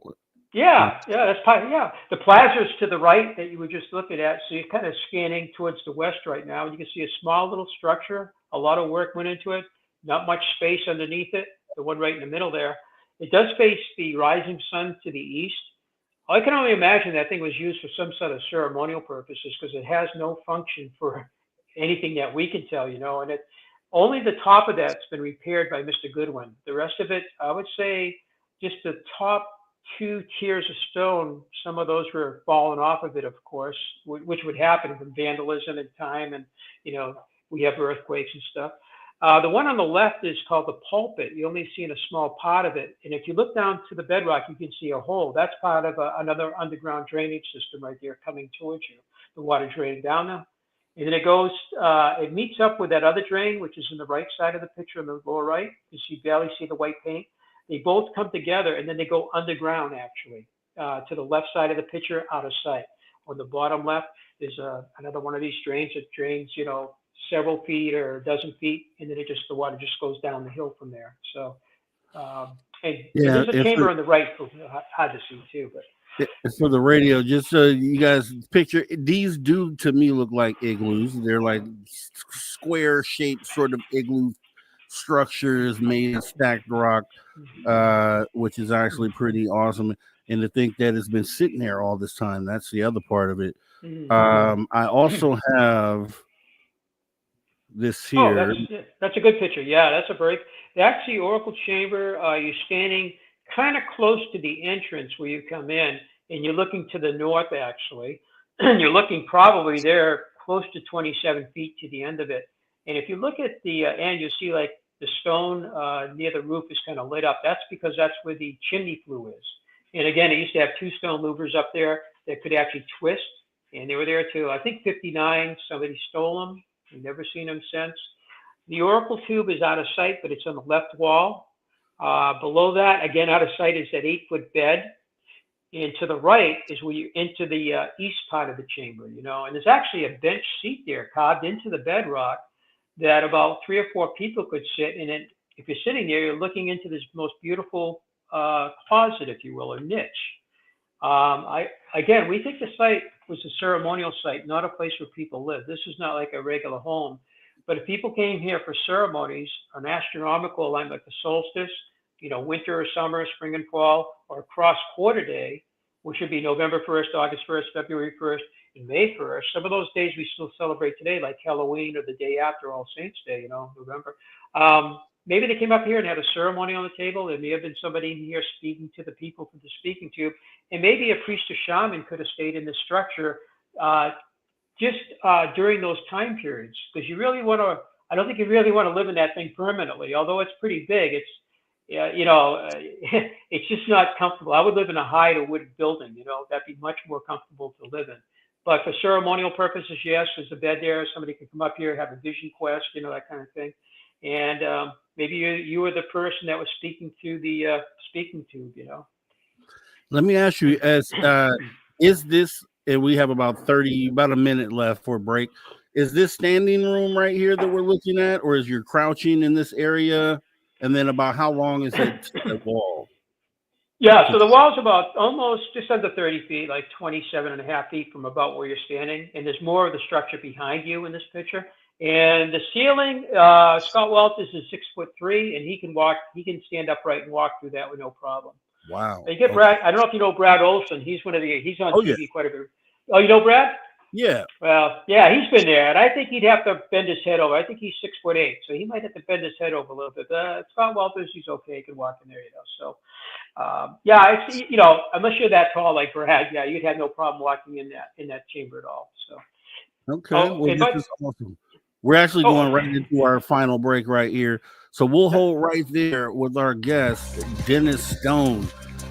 Fascinating information on something right here in the United States, something pretty ancient, American Stonehenge.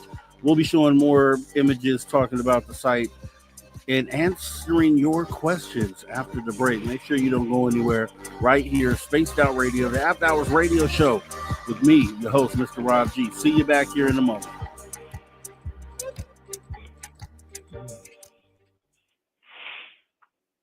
All right, we are clear. We are clear, and we're still on air, so everyone can see us still and hear us. But you do have 5 minutes if you need to do anything right now.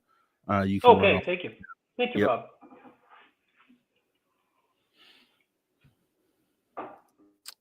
And I will hop on screen real quick, guys, and say hello to a few people that popped in here late. Love you, love. Thanks for showing on up. I do see you out there.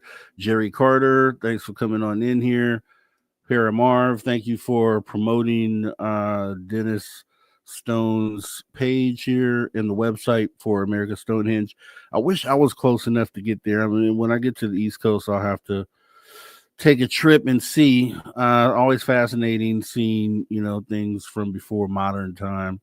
And this is something I'd want to see. Dr. Love, thanks for coming on in. Appreciate you showing up here. And I do have your questions tagged here. So, Philip Blair, I do see the questions you've posted as well as a few others. Keep them coming and we'll ask them after the break. Let's see. Who else has popped in here as of late? Sir Brian Bowden, who stepped in, but it's having battery issues. So he said he'll catch it on the archive. Sir Brian Bowden, thanks for coming on in, buddy. Appreciate you showing up. Let's see. Welcome to the show. Fascinating archaeology. Definitely is. It's humanity's history, right? Just as we talked about yesterday with our guest. And this stuff really matters, right? At the end of the day.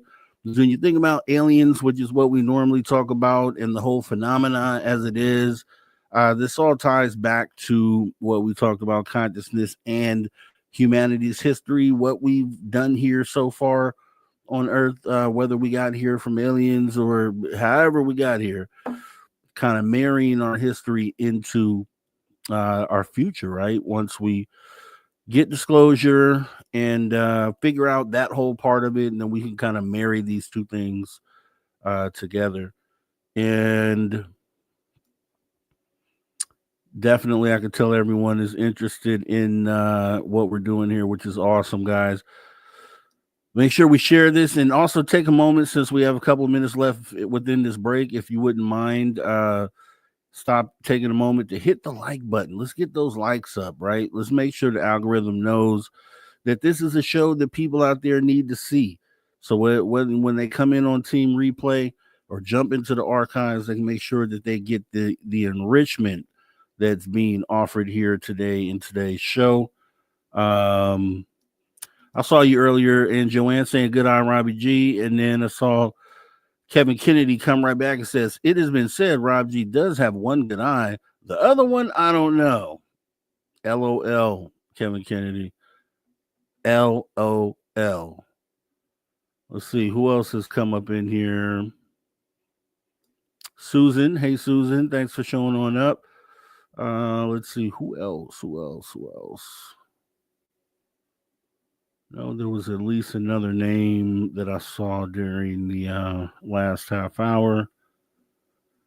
Did I say Mike Jones? Mike Jones, who? Mike Jones. Mike Jones, thanks for coming on in.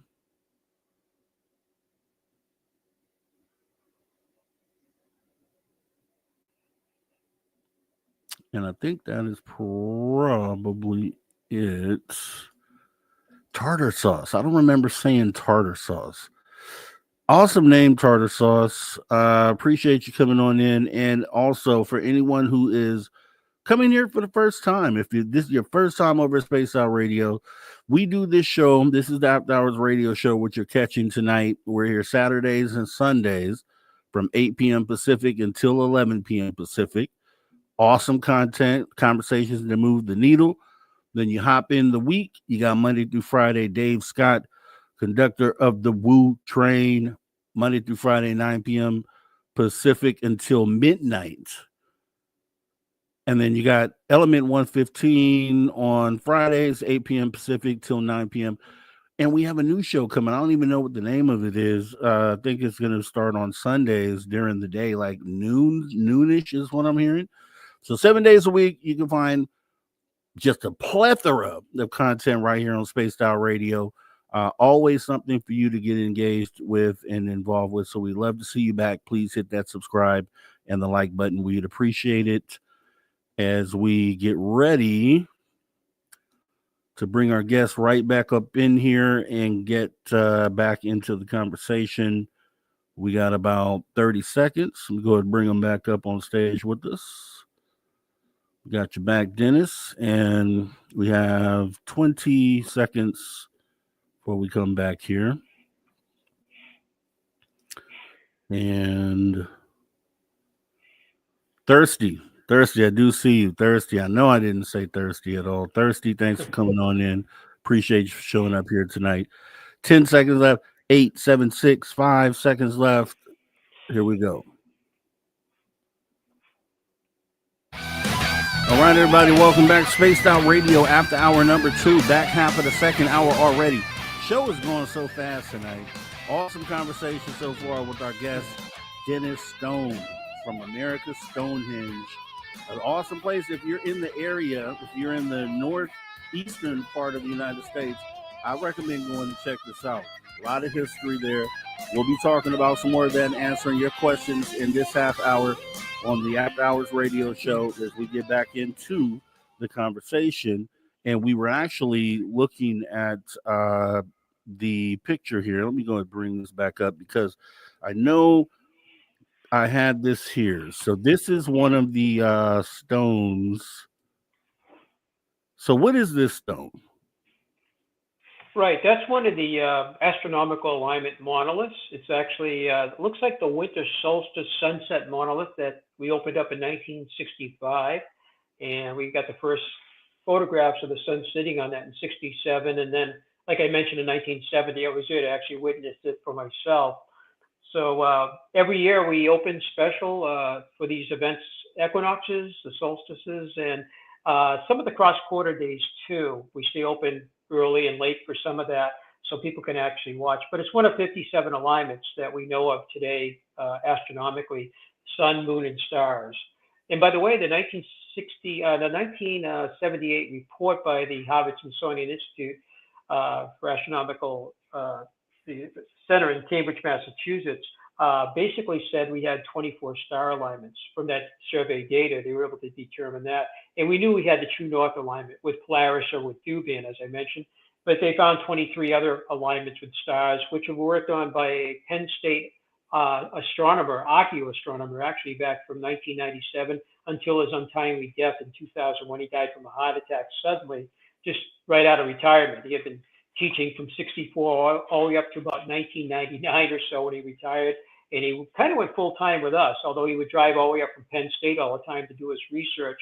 And he started identifying what the star alignments were there. So that was kind of cool too. But that is the winter solstice sunset. And so we just had that 2 months ago, as a matter of fact. So we're looking for the equinox a little bit, I guess in about 3 weeks, or I guess 2.5 weeks we'll be having. That's our next event, as a matter of fact, will be the equinox sunrise and sunset at our site. And it's so cool because actually we have an illumination inside the watch house, which is the chamber that's part of the 2,550-foot serpent. The sun goes in there. It actually illuminates a quartzite stone that Hans Holzer actually has in his book that he wrote about us in 1992 called Long Before Columbus. And they were kind of speculating what that quartzite stone was doing in the back of that chamber. And there was a lot of different speculation by other people too. But in the year 2020, after we did a forestry project over the entire hill, the sunlight actually went into it for the first time. And it actually illuminated the top of the stone, and it was a shadow and light right over the stone. It actually framed the shape of the stone on top at 8 o'clock. And at 8:30, it looks like a hand. The shadow light turns into what looks like a hand with an index finger pointing back at it. 2 years later, I was talking with a woman up there at 7:30. I had never watched it at 7:30 in the morning. And I was looking at her with a chamber behind me, and I just happened to turn around and said, we got 30 minutes before we see the illumination. And what we saw was the bottom of the stone has a point too. And the bottom of the stone where the shadow and light was actually framed beautifully. It is because of the shape of the doorway does that. And it actually shaped, and then 30 minutes later, it goes to the top of the stone. And then 30 minutes later at 8:30, it looks like a hand with an index finger pointing back. We believe that represents fertility. The stone represents an egg. The sunlight from the sun comes in. It fertilizes inside the chamber, which serves as a womb. And again, it's kind of like some of the ancient sites that we've seen in Europe, but there's caves in Colorado. There's two of them called Pathfinder and Crack Creek. There's one in California called Mojave North. These are natural caves, but they have artwork inside of them of serpents and other shapes. That same morning that we see the head of our serpent, the chamber there is being illuminated. If you could go across the country, you would see the serpent shape is being split in half on that equinox morning at those three chambers, at those three caves. But Chaco Canyon, which we've been to too, in New Mexico, has a serpent, and it actually splits that serpent in half. And if you go to Mexico, to Chichen Itza, which we were there about 40 years ago, Kukulkan comes down to 91 steps, representing 1/4 of a year on the equinox. It's a shadow and light effect. So we have this serpent thing going from Chichen Itza through California to the Mojave North, to the two caves in Colorado, and back to our site. And Chaco Canyon, if I just did mention that again. So there's something with the serpent and the equinox going around in North America, kind of, So, well, that's what's coming up on the 20th or 21st of March. I have to look at my calendar here, but we'll be definitely open for that whole event. And we'll have a ceremony going on in the afternoon for that too. So. Wow, that is awesome. And I'm 30 miles from Mojave. So Mojave North, I'm going to have to go check that out for sure. And, okay. And you were talking about, this is the winter solstice stone right here that we're looking at for the radio. It's like a triangle shaped stone. The point is at the top. And I'm assuming that's what aligns with the sunset or sunrise.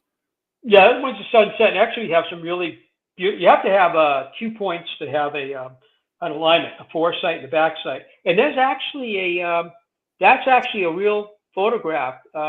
It's been enhanced, as you can see, I think somewhat, but that's actually a real picture taking of the sun setting right on the point of it, as you can see. I don't know, that might have been done a couple years ago, I guess. So that is actually a photograph. And we have others too, going, like I say, back to 1967 on that particular event. But you have to have a foresight and backside. So you have to have like markers made out of stone or wood or something, and you have to have two of them. Otherwise, you have nothing. So all these alignments here do have a foresight and the backside, and that particular stone forms the foresight actually. So you're looking at the sun right on top of it. Okay, and I have a couple others that I wanted to bring up here. What is this depicting here? Yeah, it's not a very good photograph, but it's depicting, and it's really hard to see, is a fallen monolith. Oh, that's a little bit better. It's a 14-foot monolith that's fallen over. It's broken in 3 pieces, and the stone closest to you is actually where the base was. And I think that was kind of a support for the bottom of it. And it fell away from the camera in the direction opposite. And it's in 3 pieces today. What they call them in Europe is a menhir. And menhir is 2 words. It means long stone. And a monolith is a single stone standing, and if it becomes a really, really tall monolith, they refer to it as a menhir. So that one's 14 feet, and it is aligned, according to Dr. Winkler, the gentleman I mentioned that was from Penn State. He determined that the star Izar, which is, and I'm going to mispronounce it, it looks like Bootes or Bootes, Izar actually was over that for about 100 years, 4,000 years ago. It was a circumpolar grazing alignment, and the top of it's actually angled. It looks like so many stones you see at Callanash in Scotland, where the top has kind of a slope to it, and that's how the top is, which you can't see in this photograph, unfortunately. But if it was standing, and he had to do all the calculations back to that wooden platform that you saw in previous photographs, there were actually 2 cairns there. And this is where, unfortunately, early archaeology wasn't as careful as it is today. In 2020 hindsight, it's always a good thing. But Mr. Goodwin looked at those 2 cairns, and he thought they were beehive chambers connected to the oracle chamber. They are not, and never were. There's actually an underground drain between them, as a matter of fact. At some point, they decided to use some of the stonework, because they didn't know what they were, have to rebuild part of the platform that overlooks the sacrificial table. We have actually pictures of tripods with winches on. We have several of those pictures. They're lifting up the rocks from there, and they're moving them over. What they did around 1937 and 1938 is they destroyed the astronomical center of the site. And now we know, we learned that in the 70s. It was like, oh my gosh. if he had only known that, 40 years before that.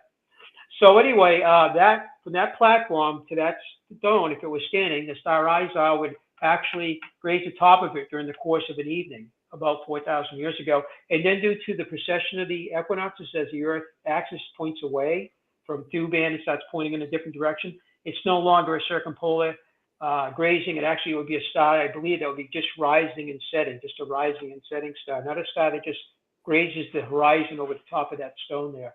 So, but it would work for about 100 years, about 2000 BC. Okay, and so which what are we looking at here? Yeah, that's just part of the east-west chamber. We're looking at the rock on the right earlier, and you can see part of the chamber on the right, and then the part of the chamber on the left too, opposing chambers, if you will. And there's actually a third chamber behind the one on the right. It's kind of hard to see it. And then again, it's similar to the galley graves or gallery graves that you find over in Europe, and they're used for burial purposes. So yeah, it's a little bit better picture there of it. Our feeling is that that chamber actually went to the right, and it actually went into where that other big slab was. And when Mr. Goodwin and others photographed it, actually going back to 1920 before Goodwin, there's pictures of it, part of the middle of that's missing. And it appears that the quarrymen actually started stripping that structure apart, left what you see there, but they made a hole where they took more of these big stones out and left a cavity. And when Mr. Goodwin came along with his crew, they cleaned the brush and they started doing some excavation. They started doing some repair work. They built a wall there, and it's not the original wall. That's the small stones on the right of that. That's something that Mr. Goodwin repaired or kind of created. The quarrymen, I think, took away probably about half of that structure, which is unfortunate. It's not unusual. Like if you go to Newgrange, you go to Nelson Delft, one of them has a great big crater. These are 300 feet across. There's a crater. And you say, well, why does that one look different than the others? Well, during the potato famine, they sent some workers actually building roads to give them work to do. And they're actually stripping some of these ancient monuments to build the road beds. So, I mean, it does happen. And you go out, Stonehenge is partly missing. Avebury in England, the biggest megalithic site in the world, they say. I've been there. Part of it's missing today. They were building the town of Avebury. There's actually a pub there, restaurant. There's a little village. And you look at the stones, they were actually part of a big monolith, and they actually built big fires. They toppled the monolith into the fires, and then they would thermal shock them with water. Some people say vinegar, but I think it was water. They would actually shatter these big monoliths, and then they would use them for building houses in the pub and so forth. And that village just kind of consumed some of the ancient 5,000-year-old, monoliths, which is kind of, so it does happen, it's a shame, but that's what happened to our site too. It has undergone some damage, And for the radio audience, this structure is like two slabs, two solid slabs as the wall, and then a solid slab on top for the roof. About how big is this? Is this small or is this big enough to walk into? You can't really tell. Yeah, it's not too tall. Yeah, I mean, I have to bend my head over. I'm almost 5'7", 5'8". I have to bend my head over to go into it. It's not too tall, but it is pretty typical of the galley graves. Again, they're found in Ireland, Northwest. They were found in Holland. They're found also down in France near Carnac, where all those 3,500 rolls of stones are. We visited that too before. But those slabs are all part of the bedrock. Somebody actually had a quarry. Dr. David Stewart Smith, the gentleman I mentioned that worked for us and also in Scotland, he actually estimated there were over 300 of these slabs just in the 15-acre area that we showed on the astronomical map. They had to be removed from the bedrock, and then they show signs of being shaped. A technique called percussion flaking, stone against stone, and that's where some of the stone hammers were probably being used. Because some of the edges, and not all of them, but a lot of the big roof slabs, you see the serrated edges, just like the serrated edge of an arrowhead, how it's got the little dimples. You'll see that on the massive scale. And our state archaeologist, a mainstream guy who really didn't want to get involved with our site, but stuck his neck out in 1980 and did a couple projects. He actually agreed with David Stewart Smith and said, you know what? Whoever built this site used Stone Age technology, not only to quarry the slabs, not metal tools, but also to shape it.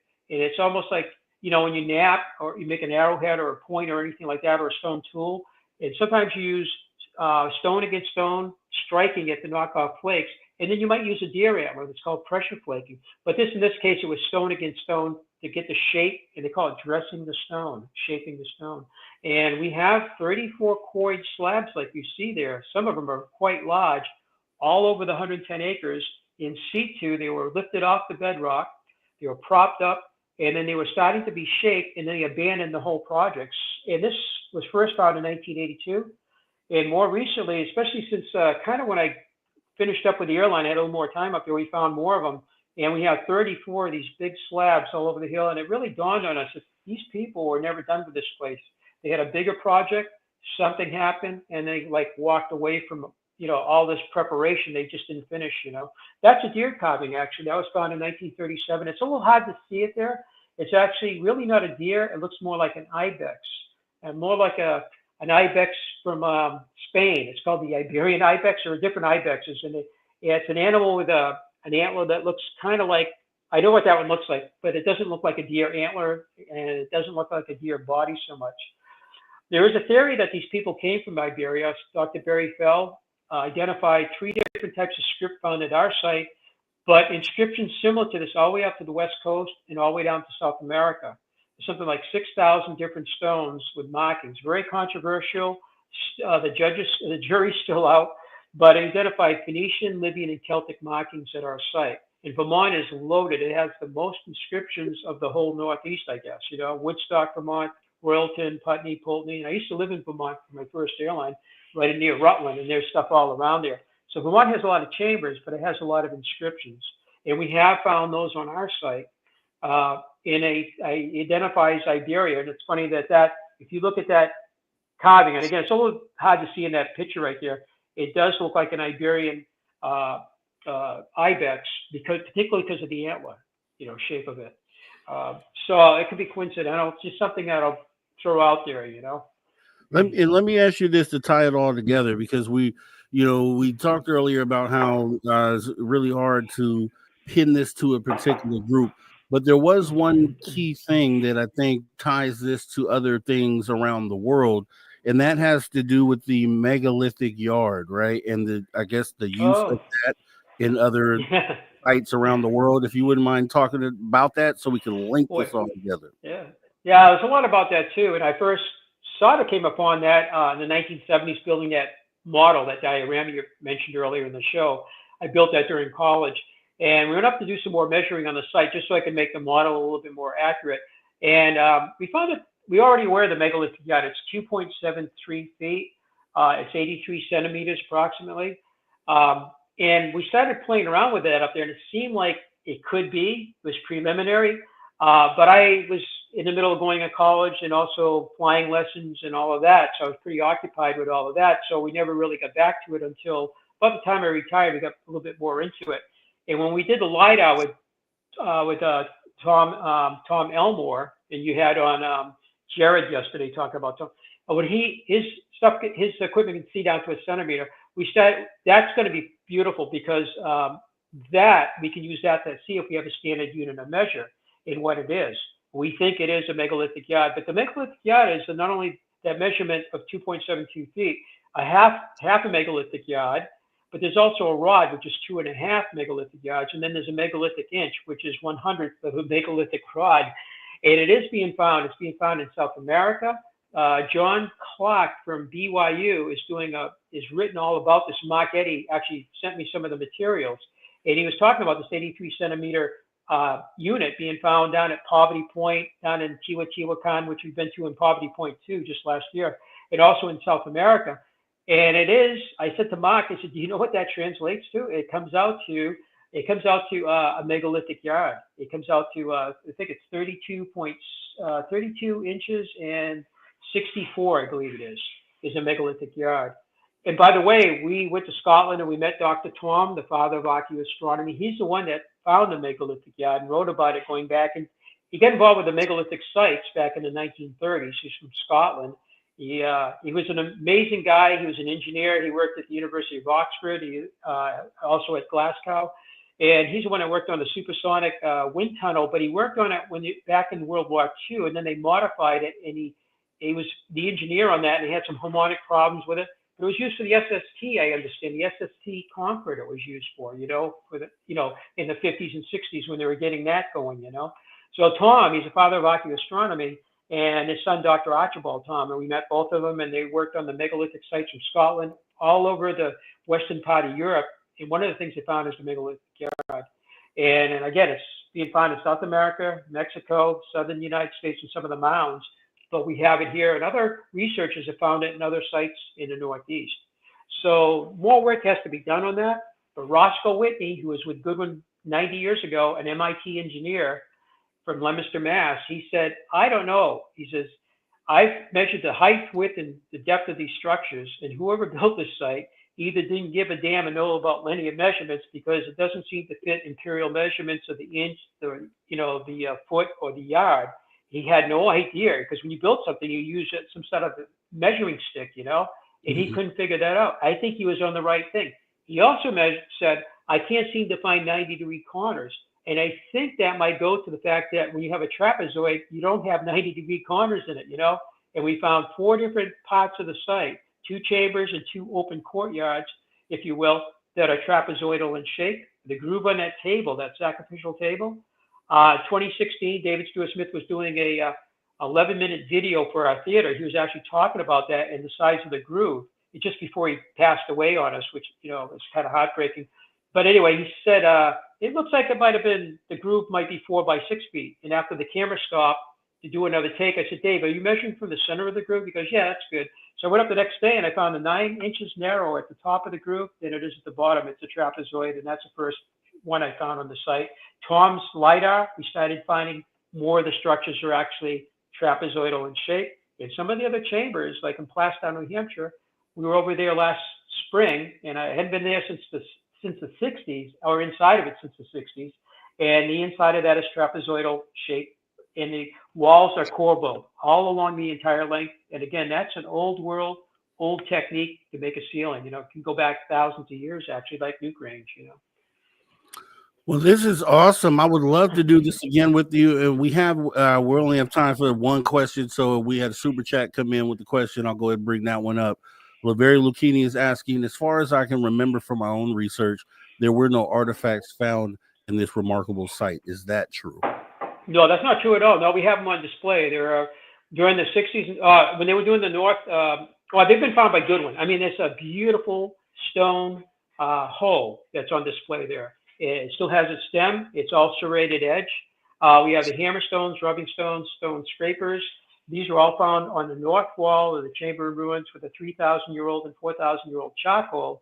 We also have stone cups, and we have some other stone axes and adze there. So I don't know where that information comes from, but all you do is visit us, and we have it in my book. My book actually came out just almost a year ago in the spring equinox, and we have some of the photographs of some of the stone tools as well as historical artifacts that have been found on the site. So yeah, that's incorrect.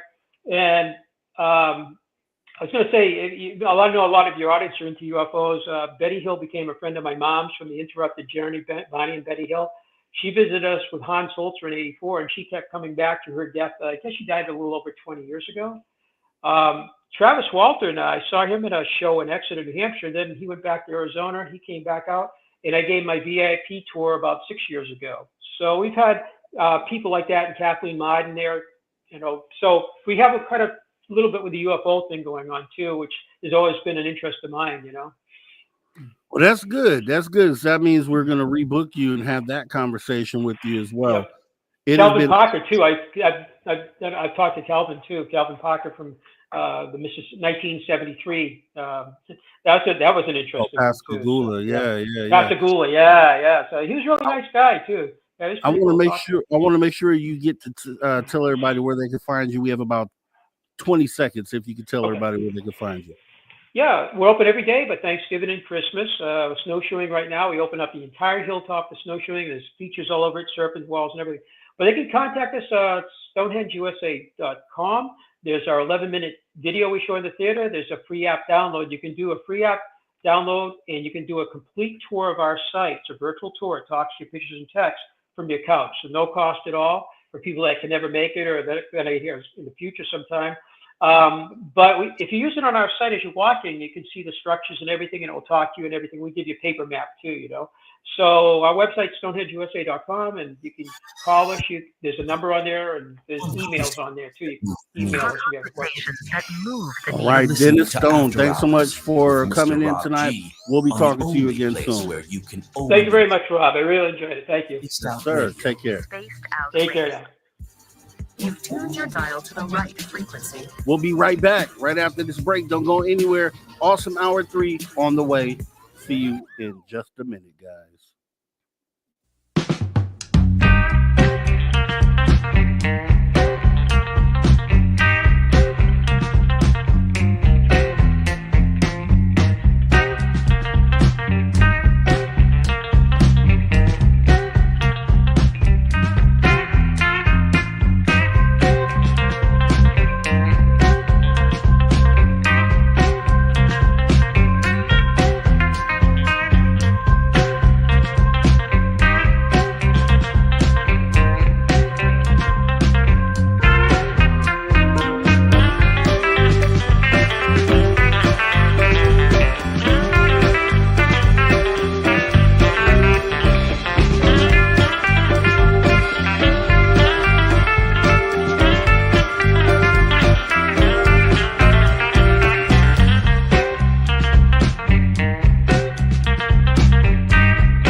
All right, everybody. Welcome back. Spaced Out Radio after hour number 3 with me, your host, Mr. Rob G. It's going to be a fantastic hour 3.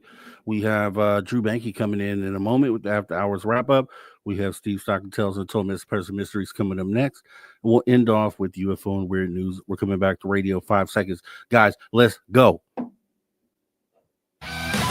All right, everybody, welcome back. Spaced Out Radio after hour number 3, the third and final hour. We're right here. We're going to get into some good stuff. We're going to get into some Steve Stockton Tales Untold, Missing Person Mysteries. We're going to get into some Drew Banky, the after hours wrap up. And we'll probably end off with a little UFO and Weird News.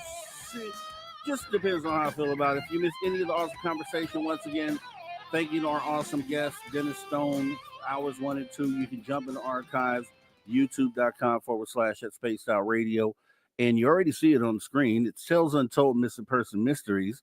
Steve Stockton does that. He does. And he's awesome at it. And we appreciate him being a part of the show. So we're going to jump right on into it because why not? Welcome to Tales Untold and Missing Persons Mysteries on Spaced Out Radio's After Hours. My name is Steve Stockton, and I'm here to take you on a journey of mysteries, legends, and true stories. Come, join me on this strange adventure of Tales Untold and Missing Person Mysteries. What is really going on here? Again, there isn't much hope in finding answers. Places so beautiful and majestic create their own legends, ones which outsiders may not know or even hear about. Wild speculation, oftentimes well-intentioned, but more harmful than good for the most part, leads to so many rabbit holes which we will continue to jump down into and report on the mysteries we find there. What's out there at night, in the darkness of the unpredictable wilderness? The authorities often say it's mere coincidence. All these people went missing under strange and mysterious circumstances, never to be seen or heard from again, as if vanishing off the face of the earth is a perfectly ordinary thing. Hello, friends. In this episode of Unsolved Disappearances, we're discussing something a little different. While the majority of missing person cases we cover involve our national parks or forests or wilderness recreation areas, we offer these following cases as proof that people can and do go missing anywhere at any time. And this is nothing new. It's been happening for decades. Join us as we discuss missing farmers. Charles Ashmore lived in the town of Troy in New York State, United States, with his wife, mother, and minor son who was 16 years old, and his 2 adult daughters. Now, the family was very wealthy and respectable members of their community. Depending on who you ask, either in the year 1871 or 1872, the Ashmores moved from Troy, New York, to Richmond, Indiana, and 2 years later, Charles bought a farm in nearby Quincy, which he and his family settled on. Right next to their farmhouse, there was a creek, which brought the family their fresh, cold spring water, no matter what the season. Around 9 o'clock on this particular evening, the night of November 9th, 1878, while the family all sat by the fire after supper, either conversing or possibly reading a book as a family or some type of entertainment that happened in the late 1800s, Charles Ashmore Jr. got up from the fire, and for the family, he was going to fetch himself a bit of water from the creek. He grabbed a clean tin can from the kitchen and walked out of the house. After waiting a very long time for the younger Charles to return from the stream, the elder Charles, his father, took the oldest daughter, Martha, with him, lit a lantern, and went off in search of the young man. It was early November, and a light snow had fallen outside, and though it lent greatly to the terrible cold both Martha and Charles Sr. felt right down to their very bones, it didn't deter them. It seemed the snow was a blessing in disguise, however, as in its light dusting, all along the ground it formed a path which showed the footprints of 16-year-old Charles Ashmore Jr. Father and daughter team dutifully followed the path the entire time, calling out the young man's name. All to no avail, as there was no returned response, and the tracks led to nowhere. Literally, they led nowhere. The footprints of the young Charles Ashmore Jr. stopped in the middle of the way from the house to the stream. The snow was undisturbed after they had walked about 75 feet, halfway from their front door to the creek where they got their water. Now, as this came to the father's attention, he silenced his daughter and calmly held out his lantern into the darkness of the night. They decided to walk around the last few footprints in order, if nothing else, to preserve them for further investigation. You can only imagine the stars shining as bright as they can, only late at night on a farm out in the middle of nowhere, full of fresh air. The sky is dark as an abyss. They made their way around these footprints and then onto the creek. Now, as they approached the creek, it's said that all the strength was immediately drained from young Martha Ashmore, and the same can be said for the air in her father's lungs when they chanced upon what they saw next. The creek was frozen over and had been for some time. It was covered even by the fresh snow that was falling from the frigid cold skies above. There was no sign that the younger Ashmore male had been there. There was no evidence that anyone had been there. In fact, at least not since the creek had frozen and the snow had started to fall. The next morning brought with it not only the warmth of the sun, but also more heartbreak to an already devastated mother and confused family. There had still been no sign or word from the family's only son hours later. It's like he was here 1 minute, he went to get water, and then poof, gone. 4 days passed, and nothing had changed except the melting of the snow. Miss Ashmore, Charles Jr.'s mother, had went to the creek to fetch herself some water. No one was around at that time to get it for, as they had been previously. She had been hesitant to leave the house and go near where her son had gone missing. Today, though, it was unavoidable if she wanted a drink. But the closer she got to the creek, the faster her heart began to beat. About halfway there, in fact, right around the same area where the last footprints of her son were seen, even though they had been washed away by the elements of the melting snow, she began to hear Charles Jr.'s voice calling for help. Help me. As sure as a mother could be, not just of what she was hearing, but of what she was feeling as well. Her mother's intuition, you might call it. She was sure of it. Her son was right there near the creek, and though she couldn't yet see him, she could hear him very well, calling out for help. Help me. It seemed, however, that the closer she got to the creek, the stranger things became. As she called out to her son again and again and then silenced herself to listen from which direction his cries were coming from, it suddenly seemed like they were coming from everywhere all at once, Help me. but somehow also from nowhere, as she still couldn't see him. Not a single sign of him. Finally, the woman ran home as fast as her legs could carry her to wait for her husband to get home so she could tell him what she'd heard. Now, she was obviously very confused and nervous. After all, she had just heard the voice of her son calling to her for help, yet couldn't figure out where the voice was coming from. Actually, was he calling for help? Was he there at all?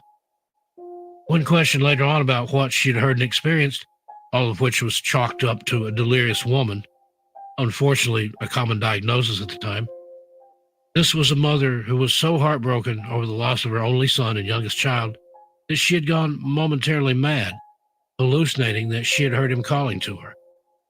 Now, this opinion was further backed up, at least by some, as when she was asked what she heard, she exclaimed that she wasn't sure of what her son was actually saying, other than that he was actually calling for her.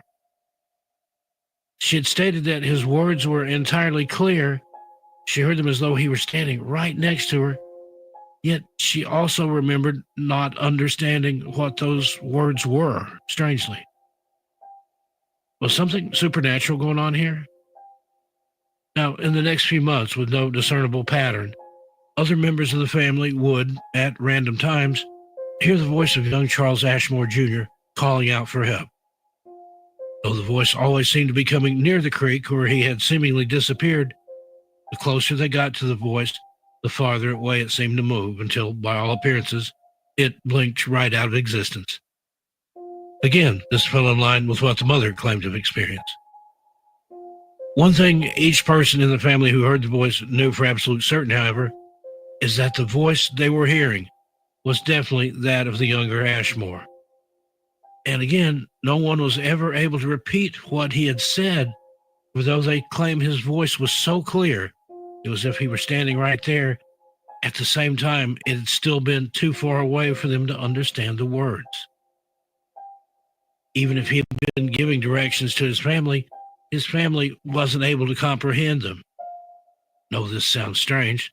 The sounds of help calling from the creek went on intermittently through the rest of the winter and spring, and would seemingly pick a family member at random to experience this and hear these words. Come summer, though, the calling voice seemed to come at further and further intervals, until finally, at the point of around about a year later, it stopped altogether. Charles Ashmore Jr. was never seen or heard from again, and no one was ever able to say exactly what had happened to him. No one even had a reasonable idea as to who or what the culprit could have been. So there was no choice but for the family to move on, with a devastating loss not only to their family unit, but to their very hearts and souls. Steve Stockton tells Untold Missing Person Mysteries, and I agree with Tartar Sauce. That voice Steve had in the back was pretty creepy, and seems like Steve is leveling up the experience, but let's us not forget, these are Tales Untold Missing Person Mysteries, which means this is someone's family member that Steve was talking about. So shout out to Steve Stockton for being the person to cover this sort of thing. It's actually pretty important when you think about it, right? And we love that Steve Stockton is always a part of the After Hours radio show right here on Spaced Out Radio. So without further delay, if you've been here a while, I think you already know what time it is. And that means we are going to go ahead and bring our guy on for the night here, Mr. Drewski Benke. Here we go. You're an irredeemable monster! Come here, I'm gonna eat you! Get in my belly! Kick him in the nard! He doesn't have nard! Go it! That man's got nard. You're a monster!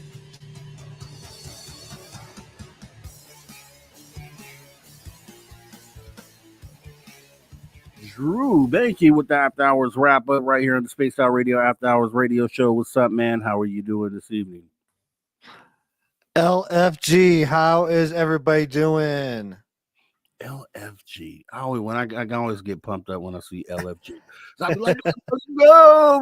Yeah, let's go, man. Yeah, Hey, go ahead. For one, Steve, man, I love that he's stepping up the game, but that creepy stuff in the background late at night.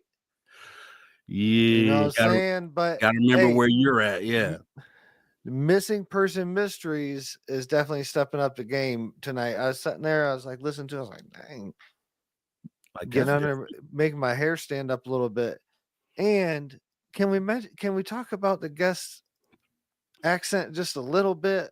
It's not a bad thing, but it was there. That East Coast accent it kept feel like coming the out. Boston sort of. Yeah. I think it's Boston. I think it's like Maryland. Throwing in R's, extra R's in words and stuff. Yeah. Hey, it's all good though. It was a amazing conversation. I loved it. I'm all about that. Like I talk about all the time, like we have to start doing something like that, like in our timeline for the future, to let them know that we were interested in solar alignments and lunar alignments and stars and things like that. Like that's basically what these are. Like, think about how much time and effort has been put into these different places that line up during different times, solstice and lunar events and solar events, things like that. Think about how much time has been put into that by these people in the past, but just think of how important it was for them to do that, and for us to know, like, okay, they were thinking about it, like they were tracking like these alignments. You're absolutely right, Drew Benke, and just understanding that we at one point had a connection, or we're at least trying to have a connection to Earth, as far as understanding it on a real ground level. And I think, and here's the thing, I gotta say this, man, because we are covering and we cover things that are outside of UFOs, that are outside of paranormal sometimes, that are outside of cryptids sometimes. But I think in some people will look at that and say, oh, it's not about UFOs tonight. Oh, I'm not tuning in. Oh, it's not about paranormal tonight. I'm not tuning in. Oh, it's not about cryptids tonight. I'm not tuning in. But I think what a lot of people understand, especially the people who showed up tonight, is that this is a very important part of the entire story. Like cryptid, the what we're gonna learn from extraterrestrial presence, and once we validate cryptids in the paranormal and understand what that is, which leads us into our future, we have to understand that our present is just as important, and so is our history. And so these are all key components to the overall thing that we're trying to grab a hold of anyway. That's why we sit down and have these conversations, so we can understand where we've been, where we are, and set up where we're going to go. And I think that's the whole part of why we sit down and have these conversations that move the needle. So just want to put that out there, because I think, on the face of it, as I said, if someone doesn't see UFOs or aliens or cryptids in the title of the show, then they feel like it's not something that's relevant to what we're doing. And I just wanted to explain why, when we do these shows, it is actually very relevant to what it is we're trying to do here. So had to get that. I had to say, me, I got to say it, Drew Banky. So I'll go ahead and flip it over. Ladies and gentlemen, Mr. Rob G taking us to church. Late night on a Sunday, bro. You speaking the truth, man. Like you're just flowing. So I love it, man. I noticed the guys talking. I wrote down some notes talking about Serpent Mound. I'm originally from Ohio, so I definitely heard about the Serpent Mound, and that's in southern Ohio, super famous. And talking about sound therapy, obviously Chaco Canyon, and talking about Colorado a lot. And the things around here. Colorado is just a treasure trove of different interesting places, and I've even here in this valley, just across the valley, there's a petroglyph site, pictograph site, I should say. It's not a petroglyph site, so it's not carved in, it's actually painted on, but they were depicting how they used to hunt buffalo and use these rock formations to hunt buffalo. So that's like an hour and a half from me. I'm a petroglyph pictograph addict, man. I love going to different ones and just looking at all the different things that's carved in different places, and the similarities. I talk about all the time, the Fibonacci sequence. I sent you some pictures on Facebook, and maybe we'll get into it on the break. Yep. And do a show and tell. But there's one of the pictures that I sent you has a picture of the Fibonacci sequence, and that's from Chaco Canyon. And man, there's, like I said, I've been to several different petroglyph sites across the Western United States, and all of them have very similar things. There's another picture I sent you that has a picture of a snake, and it seems like a lot of the petroglyph sites have depictions of snakes on there. Obviously there's, we're not talking that long ago, a few thousand years ago at the most for a lot of these sites. Some of them are a little older, but obviously there were snakes back then. But why were they so important? Why were they putting those on the same walls as the energy of the earth, or Reiki energy? And basically that's what we're talking about when we're talking about Fibonacci sequences: Reiki energy, or chi energy, human energy, whatever you want to call it. But those are why are they on the same walls in the same vicinity as these other things? Yeah. And you can look back and tell before we started having, and that's, I think, part of the beautiful thing about it is when we get to look backwards into another time, more of a primitive time, we get to look at a humanity didn't have all these distractions, a humanity that was more connected to the earth and just your surroundings, right? Didn't have social medias and talk shows and all these things that can kind of distract you from being able to sit down and focus. All you really had was time to sit around and focus. And so that's where all those symbolisms and that's why I think it means so much. And that's why I always point to our Native American tribes and just natives around the world, because what they practice is still that. You know what I mean? It's still the thing that we used to do as human beings before we started getting all these distractions. That's why I wish we could kind of rewind the time and maybe go back to a time to where but I guess we're by doing this work, we're technically trying to bring that back, and kind of what we're sitting here doing right now. Sure.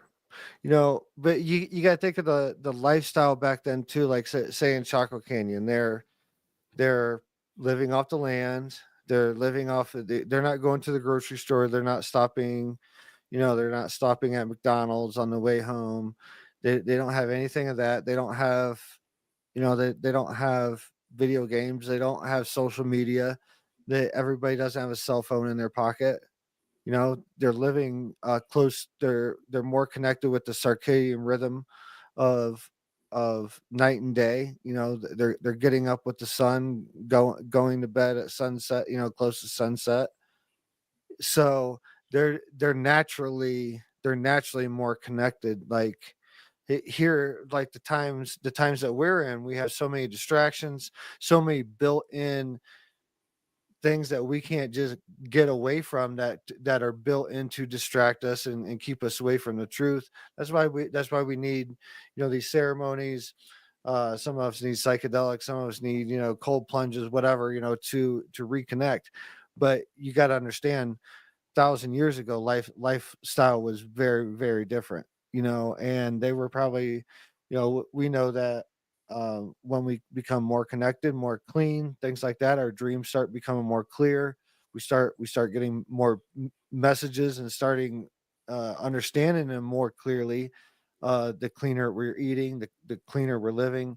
So back then, they were probably, they were dreamers. They talked about it. It's talked about in old text in all communities and in the history books of dreamers being, the central focus of communities. And there's groups of people that were designated basically and recognized as, okay, these are the dreamers for this community or tribe. And I think that's what we're seeing with petroglyphs is, okay, this is so important. I need to let someone know, that through this sacred graffiti. Sacred graffiti. Wow. I mean, I like that. And I'm enamored with that as well, which is why, and as a shameless plug, I have a personal channel, and which is youtube.com/at Mr. Rob G, just like you see right here on the screen. And I just my goal is to go that way. I want to get out there and see the petroglyphs. I was going to go on my last road trip to Texas because I passed right through a couple areas where you could see them from the sky, but I didn't have a drone. So I was like, this wouldn't be a great video because I really want that aerial view. So once I get the tools to get out there, then I'm definitely going to some of those sites. And then again, for some reason, some of these petroglyphs are pretty high up. And I don't know how they did it, but they did. And I just want to make sure when I go out there that I'm just well prepared to capture some of the data. And you'll see like some of the images you sent over, which I put into a slide that we'll watch together on this break as we go to our radio break here, which is in about 10 seconds. So you guys make sure you don't go anywhere because we got some good stuff coming up right now as we get ready to get into the last half hour of Spaced Out Radio, the After Hours Radio Show with me, Mr. Rob G, and this guy, Drew Benke, the After Hours wrap up. This and UFO and weird news coming up to end the weekend and get you into your week. You guys don't go anywhere. like I always say, if you do, come right back. We'll see you in just a minute.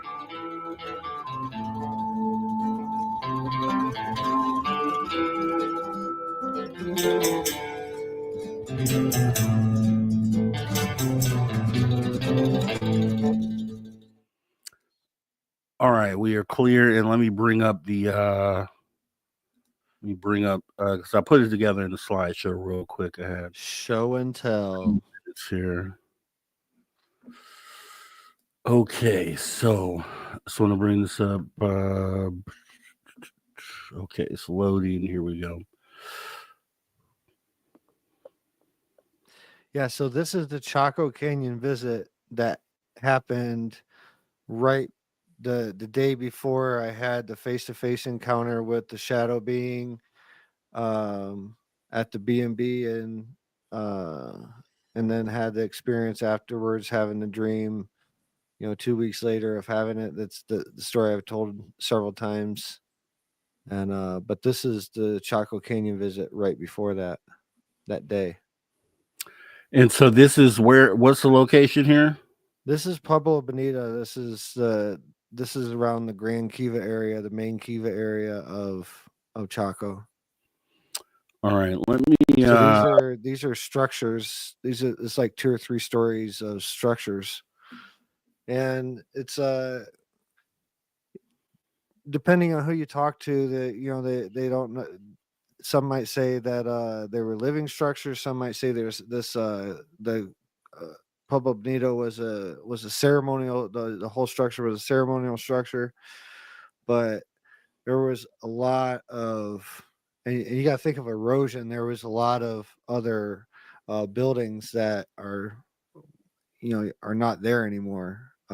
We're just seeing remnants of them, but this is the main Pueblo Bonita area. So for scale, because obviously the scale plays a trick with your eyes. In the forefront here, those which look like pillars or steps there in the front. How tall are those? That's probably like 4 or 5 feet. Those first ones in the front. So you're looking at probably 2 or 3 stories, all the way to the top. Okay. And this is a zoomed in one. Let me go ahead and get to this next one here. So this was okay. This is the Fibonacci, the golden ratio sequence. And there's more than one of them. This is just one of them that I captured. Right, and this is the spiral that you're talking about, which should represent the Fibonacci. Correct. Yeah, Okay. and I think they're trying to, whoever put this on there, I think they're trying to let people know the importance of the golden ratio, basically. All right, and this is inside the Pueblo Bonita area, one of the living structures. You can see one of the orbs up top, and then there's another one in this doorway that's down. And I didn't see these orbs and stuff. I didn't see until afterwards. Oh, got it. Okay, I didn't see that at first either when I put them on there. Okay, and there's then one up in this one. So this is on top of the main area of Pueblo Bonita, and that's the Grand Kiva area that's below. There's a orb that's right in front of me. And I think I zoomed in on it so you can see it. And I believe that is the last slide. So that's awesome. I actually, there's areas like that, ruined stone buildings, I guess you would call them, or structures that you end up seeing all throughout Nevada.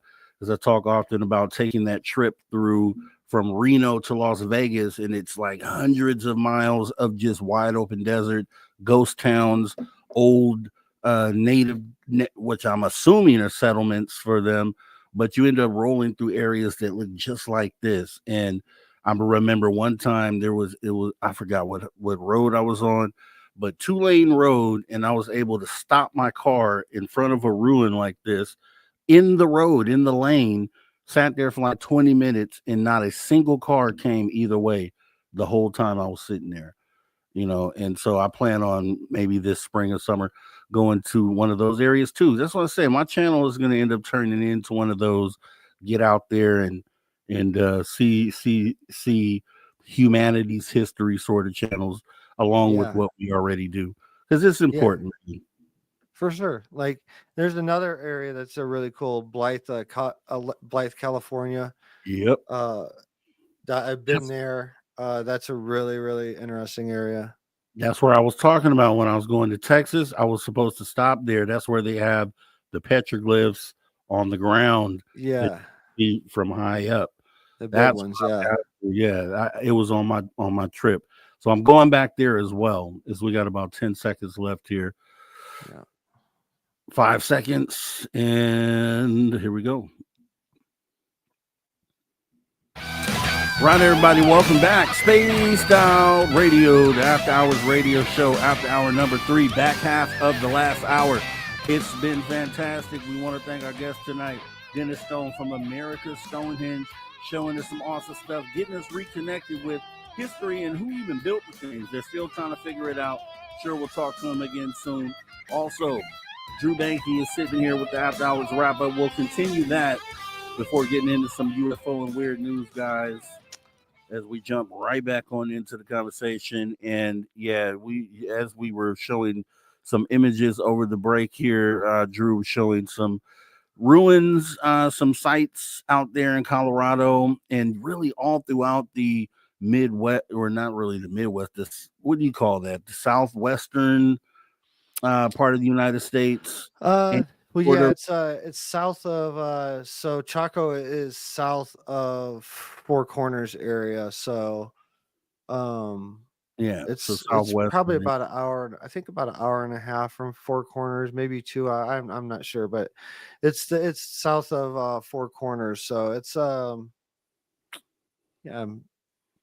I'm not sure. I think it's in New Mexico. Chaco Canyon is in New Mexico.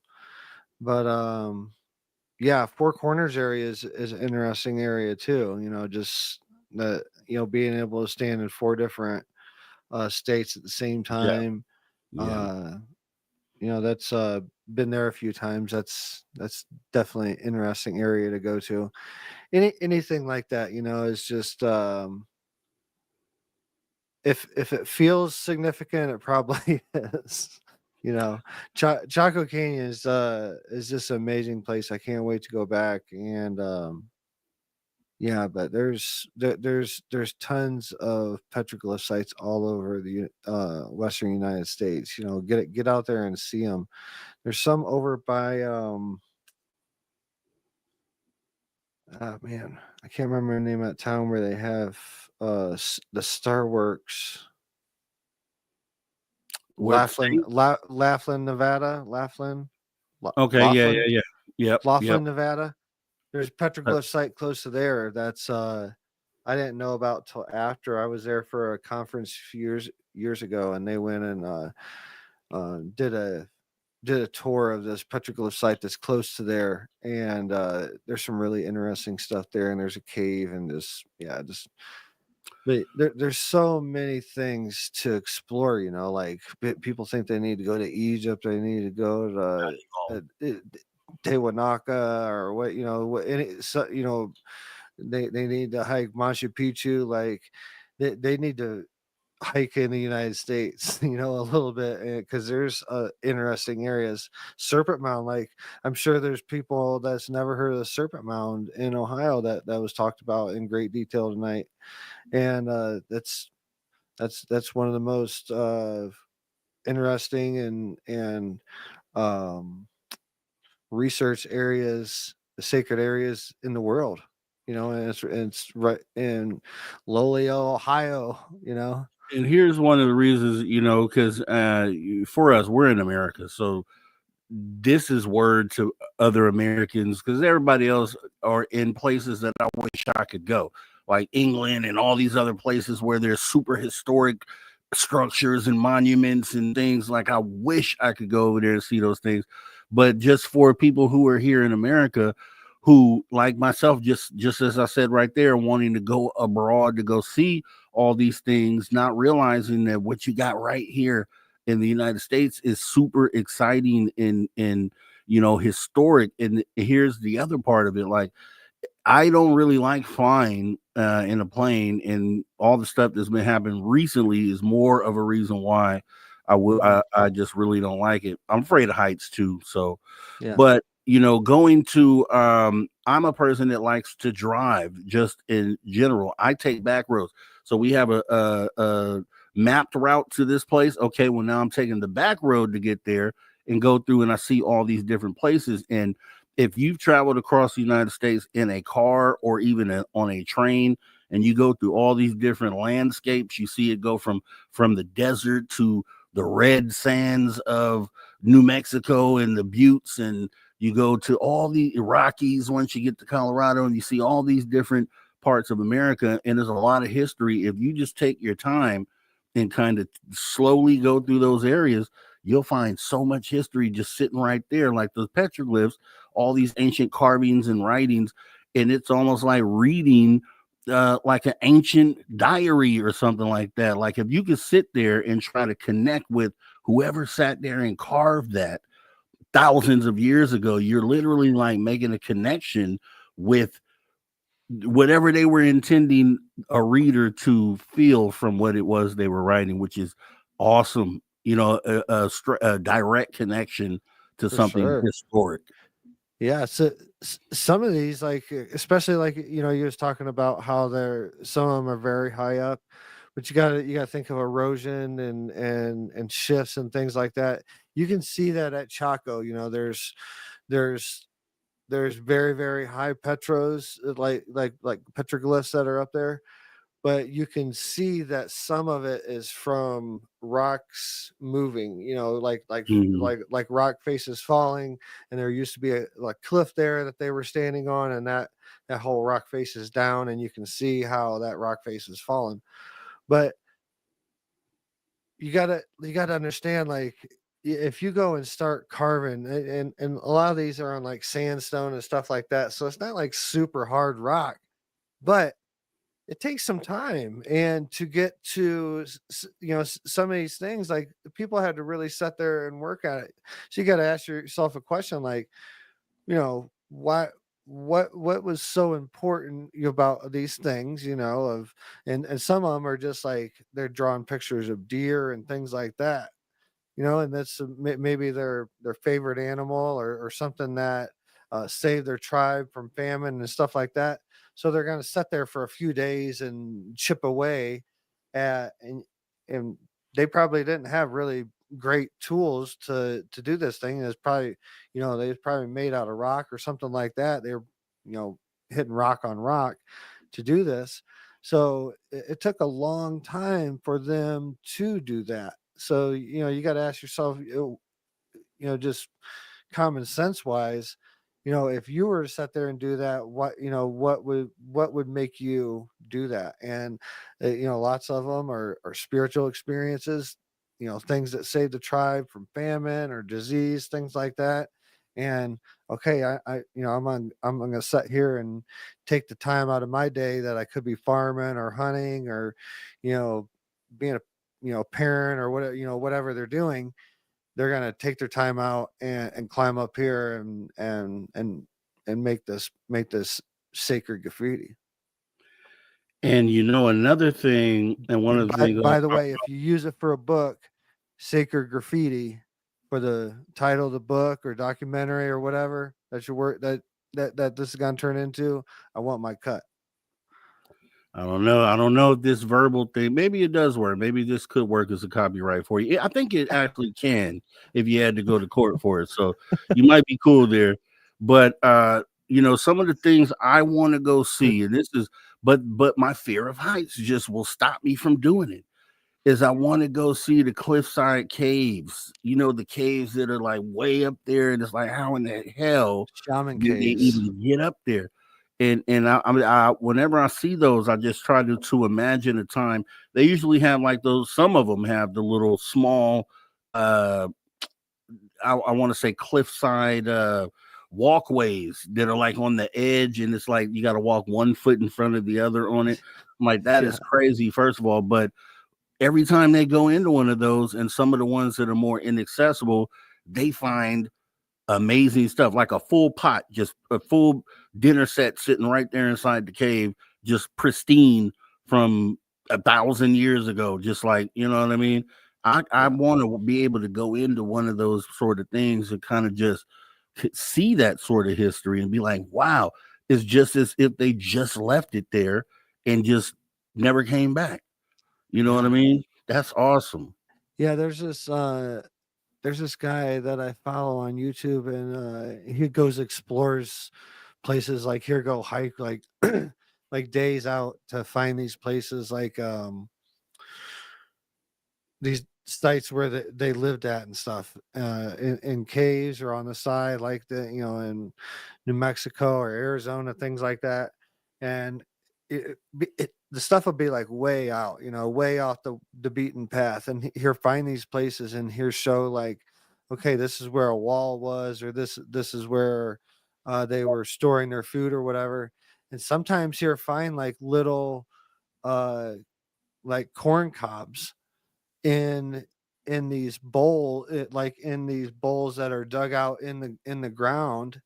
They're like hollow out these in this huge rock. They're just hollow out these holes, and this is where they store their corn and food and stuff like that, and then they put like a cover over it.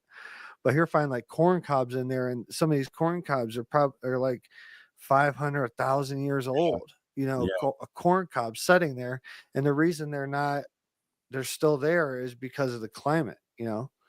It's in a cool, dry climate, and it's just naturally preserving it in this area. You call it corn cobs. I think they call it maize. I think is what they really call it. But I know what you mean. It is corn on the cob, basically. Isn't a corn cob like? I think they call it maize. It's the ones with the little dark. It's like yellow with the little dark ones in there. It's corn on the cob. It's the same thing, but they just call it maize. I don't know why, but that's what they refer to it as. Well, I didn't know we was getting particular at midnight. We're teaching, we're educating, we're all we're learning, we're educating, and all sorts of the things. That's what's beautiful about doing shows like this, and that's why I will always lean into doing something like this. If the topic is this, I'm all over it. Like, we could do a show tomorrow called Aliens Ate My Face, and all of a sudden everybody wants to see that, right? Versus something that really connects to who you are as a human being, and really something that could help answer questions and solve the puzzle for you. Unapologetically, we will continue to keep doing shows like this as long as they connect with humanity, help answer questions, move the needle, and get us further towards where we're going to go. Drew Banks. It's all connected. It's all connected, dude. It's all connected. Have you ever seen those getting deeper into Chaco Canyon, about how there's communities that they found the same similar artifacts and similar proof that they're basically trading in between communities, and these communities like very, very far away from each other. So there was trade routes in between Chaco Canyon and these other communities. They were all connected, but they were very, very far away from each other. So look into anyone that, if you take anything from tonight, like dive into Chaco Canyon. There's an amazing history right in our backyard. So I'll leave it with that. Yeah, that is true facts, man. Get out there, park your car when you drive past somewhere, hit that side road. Don't get lost though. Just hit the side road though, right off the freeway. Get out your car, just listen to nature and just soak it in, and just you'll be amazed. So many people just hustle bustle. I need to fly to get there. I need to just hurry up and go. Just kind of stop sometime. Leave early where you have time to stop, and you can just kind of sniff around and just reconnect yourself with nature. I do it all the time, and it really feels good. So, Drew Banky, it's been awesome, man. Awesome show too. We're gonna continue to do what we do. And I'll be seeing you next weekend, man, right back here, same time, same place. Have a great rest of the night, man. You know it. Everybody have a good weekend. Great show. Great weekend. Two great shows, and yeah, I'm honored to be a part of it. So shout out to Dave, shout out to you, and everybody else. So LFG. LFG. All right, man. Take care. Later. That's Drew Banky with the After Hours wrap up, guys. We're going to go ahead and get into some UFO and weird news. Let's go ahead and jump right on into that, and that'll take us home for the night here. Let's go. Ladies and gentlemen, can I please have your attention? I've just been handed an urgent and horrifying news story. I need all of you to stop what you're doing and listen. Yes, UFO and weird news, because we're going to go ahead and do that here tonight. And first story we're going to start off with, maybe we can squeeze off two. We're going to try. First story tonight is everything we know as Chinese space mission finds beaches on Mars dating back to 4 billion, with the B, 4 billion years. Findings from China's Zhurong rover have led to scientists being able to find out about beaches on Mars from 4 billion years ago. Despite being Earth's nearest planetary neighbor, Mars is a cold and desolate planet. But scientists think it wasn't always like that. And now new data correlated by China's space missions have finally been looked into by researchers, which gave extra weight to the idea that Mars was once a very wet planet full of water and even beaches. The China National Space Administration, or CNSA, Zhurong rover, launched in 2020, was behind the initial data haul that has since been looked at by space boffins, whatever that is. Landing on Mars 4 years ago, it has spent its time on the red planet studying the makeup of Mars' surface and searching for icy content under the surface, as well as collating samples of the atmosphere for readings. First and foremost, scientists have thought Mars had a vastly different look in its history for a long time. Ever since NASA launched the Mariner 9 orbiter back in 1971, the spacecraft mapped 85% of Mars' surface and indicated a history of oceans on its surface dating back billions of years. Now, a new study published in the Proceedings of the National Academy of Sciences has added to the evidence of Mars' past oceans. That is after the discovery of buried beaches across the planet's surface. Dr. Benjamin Cardenas, a co-author of the research from Penn State University, said Zhurong was sent to southern Utopia Planitia, near locations where paleo shorelines have been mapped from satellite data. Quote, typically, the radar picks up on even subtle changes in sediment size, which is probably what's happening here. The study adds, through radar data gathered by the Zhurong rover, we identify extensive dipping deposits in the subsurface of southern Utopia Planitia. The deposits have structures similar to those on Earth's coastal sediments. This finding implies the past existence of a large water body, supporting the hypothesis of a past ocean in the northern plains of Mars. The research suggests that the Martian beaches have actually moved over time, with a major indication that the sands grew out into the ocean by at least 1.3 kilometers.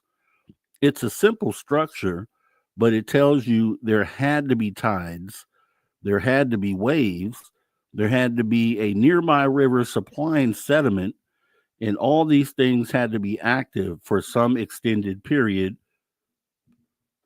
For some extended period of time, Cardenas said.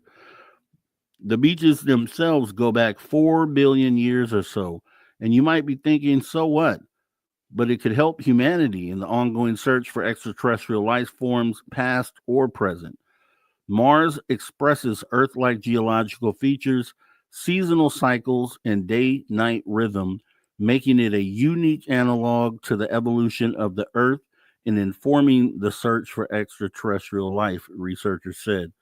Although the surface of present-day Mars is cold and dry, geological features such as valley networks, open and closed basin lakes, deltas, alluvial fans, pitted cones, and sedimentary rocks support the prior existence of vast amounts of liquid water, which is actually pretty awesome. And let me see, try to get this last one in. We may not finish it, but NASA's Mars rover has made a discovery unlike we've ever seen, and it could help scientists have better knowledge about the planet. The Perseverance rover has collected a sample of never before seen textures, and the rock core has been named Silver Mountain. The sample has possibility to change what we know about the red planet and has been sealed into a tube so it can be analyzed in labs on Earth in the future. From its very own X account, NASA's rover wrote, "Now that I've completed my climb out of Jezero Crater, I'm back to hashtag sampling Mars. My 26th sample, known as Silver Mountain, has textures unlike anything we've seen before. I've sealed the rock core in the sample tube so it can be analyzed in labs on Earth in the future. At the moment, dozens of samples are being collected from Mars to help better understand its geological history, climate, and to finally determine whether it has ever hosted life. Last August, the space agency shared the route the rover would take across the planet, revealing it would embark on a 250-mile climb up the western rim of the Jezero Crater before eventually approaching what is known as Witch Hazel Hill. The 2.9-centimeter Silver Mountain was collected from Blue Hill. This marks our first Notion-aged outcrop sample, an important milestone in our mission to uncover the geological history of Jezero Crater. NASA explained, since Shoal Brook is the only location along our planned route, which is regional low calcium pyroxene unit was identified from orbit. This sample is one-of-a-kind treasure for future Mars sample return analysis. Waiting for NASA, postdoctoral scientist Nicholas Randazzo added that the rocks may never reveal critical clues about past water activity and potential habitability on Mars. The agency said a selection would be announced as soon as next year. The Trump administration's pick to lead NASA has indicated that Mars will be a priority for the agency going forward. I don't know. Are we ready to go to Mars? We have problems that we need to fix right here on Earth. So don't know that we're ready for that just yet.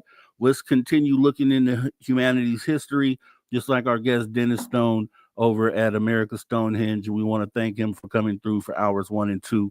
We also want to thank Drew Banky with the After Hours wrap up. We want to thank Steve Stockton, Tales Untold, Missing Person Mysteries. And we want to thank the man that we hear right here, right now, Ron Bumblefoot. He's the guy that rocks us out each and every weekend as he teaches us and tells us to never say never again, because yes, the phenomena is real, which means by default, anything and everything is possible. You love the show tonight. You appreciate jumping into humanity's history. Show some love by putting your horns up. Hit that like button as well. Also, we want to thank our viewers and listeners from anywhere and everywhere that you might be listening around the world. Thanks for tuning your frequency to Spaced Out Radio, the After Hours radio show, where we do what we do best. And what's that, you ask? We own the night.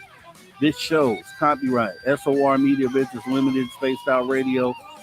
It has been a pleasure serving you once again as your host.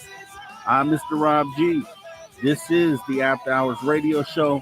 And to all you space travelers out there, this is not a goodbye nor a farewell. However, you can best believe as we go off air for the night that we will be back. Same time, same place. Much love to you all, and I'll see you next time.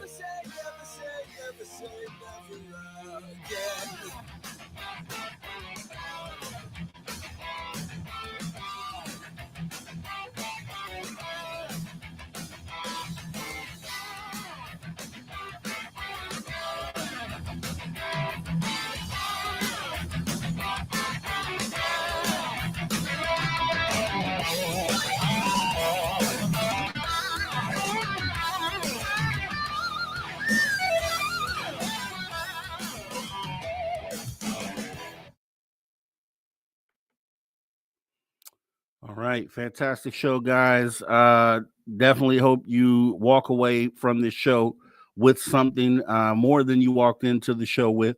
Hopefully that was the goal. Hopefully that was accomplished tonight. Want to say thank you for coming in and participating in the show tonight. Once again, want to thank our guest, Dennis Stone, America Stonehenge. Appreciate you coming in. We're going to do this again. Also Drew Banky, much love.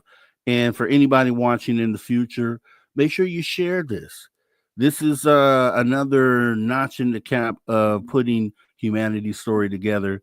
And I really feel great about being a part of that. So with that being said, I believe Dave Scott has Tom Whitmore in tomorrow talking some aliens and UFOs. So make sure you show up for that. And I will see you guys next week. I'll catch you on the social dig this week, though. Make sure you guys go over there and subscribe as well. YouTube.com/@MrRobG. Like it says right there. YouTube.com/@MrRobG. You guys have a great rest of your night. See you next time. Take care. Like that.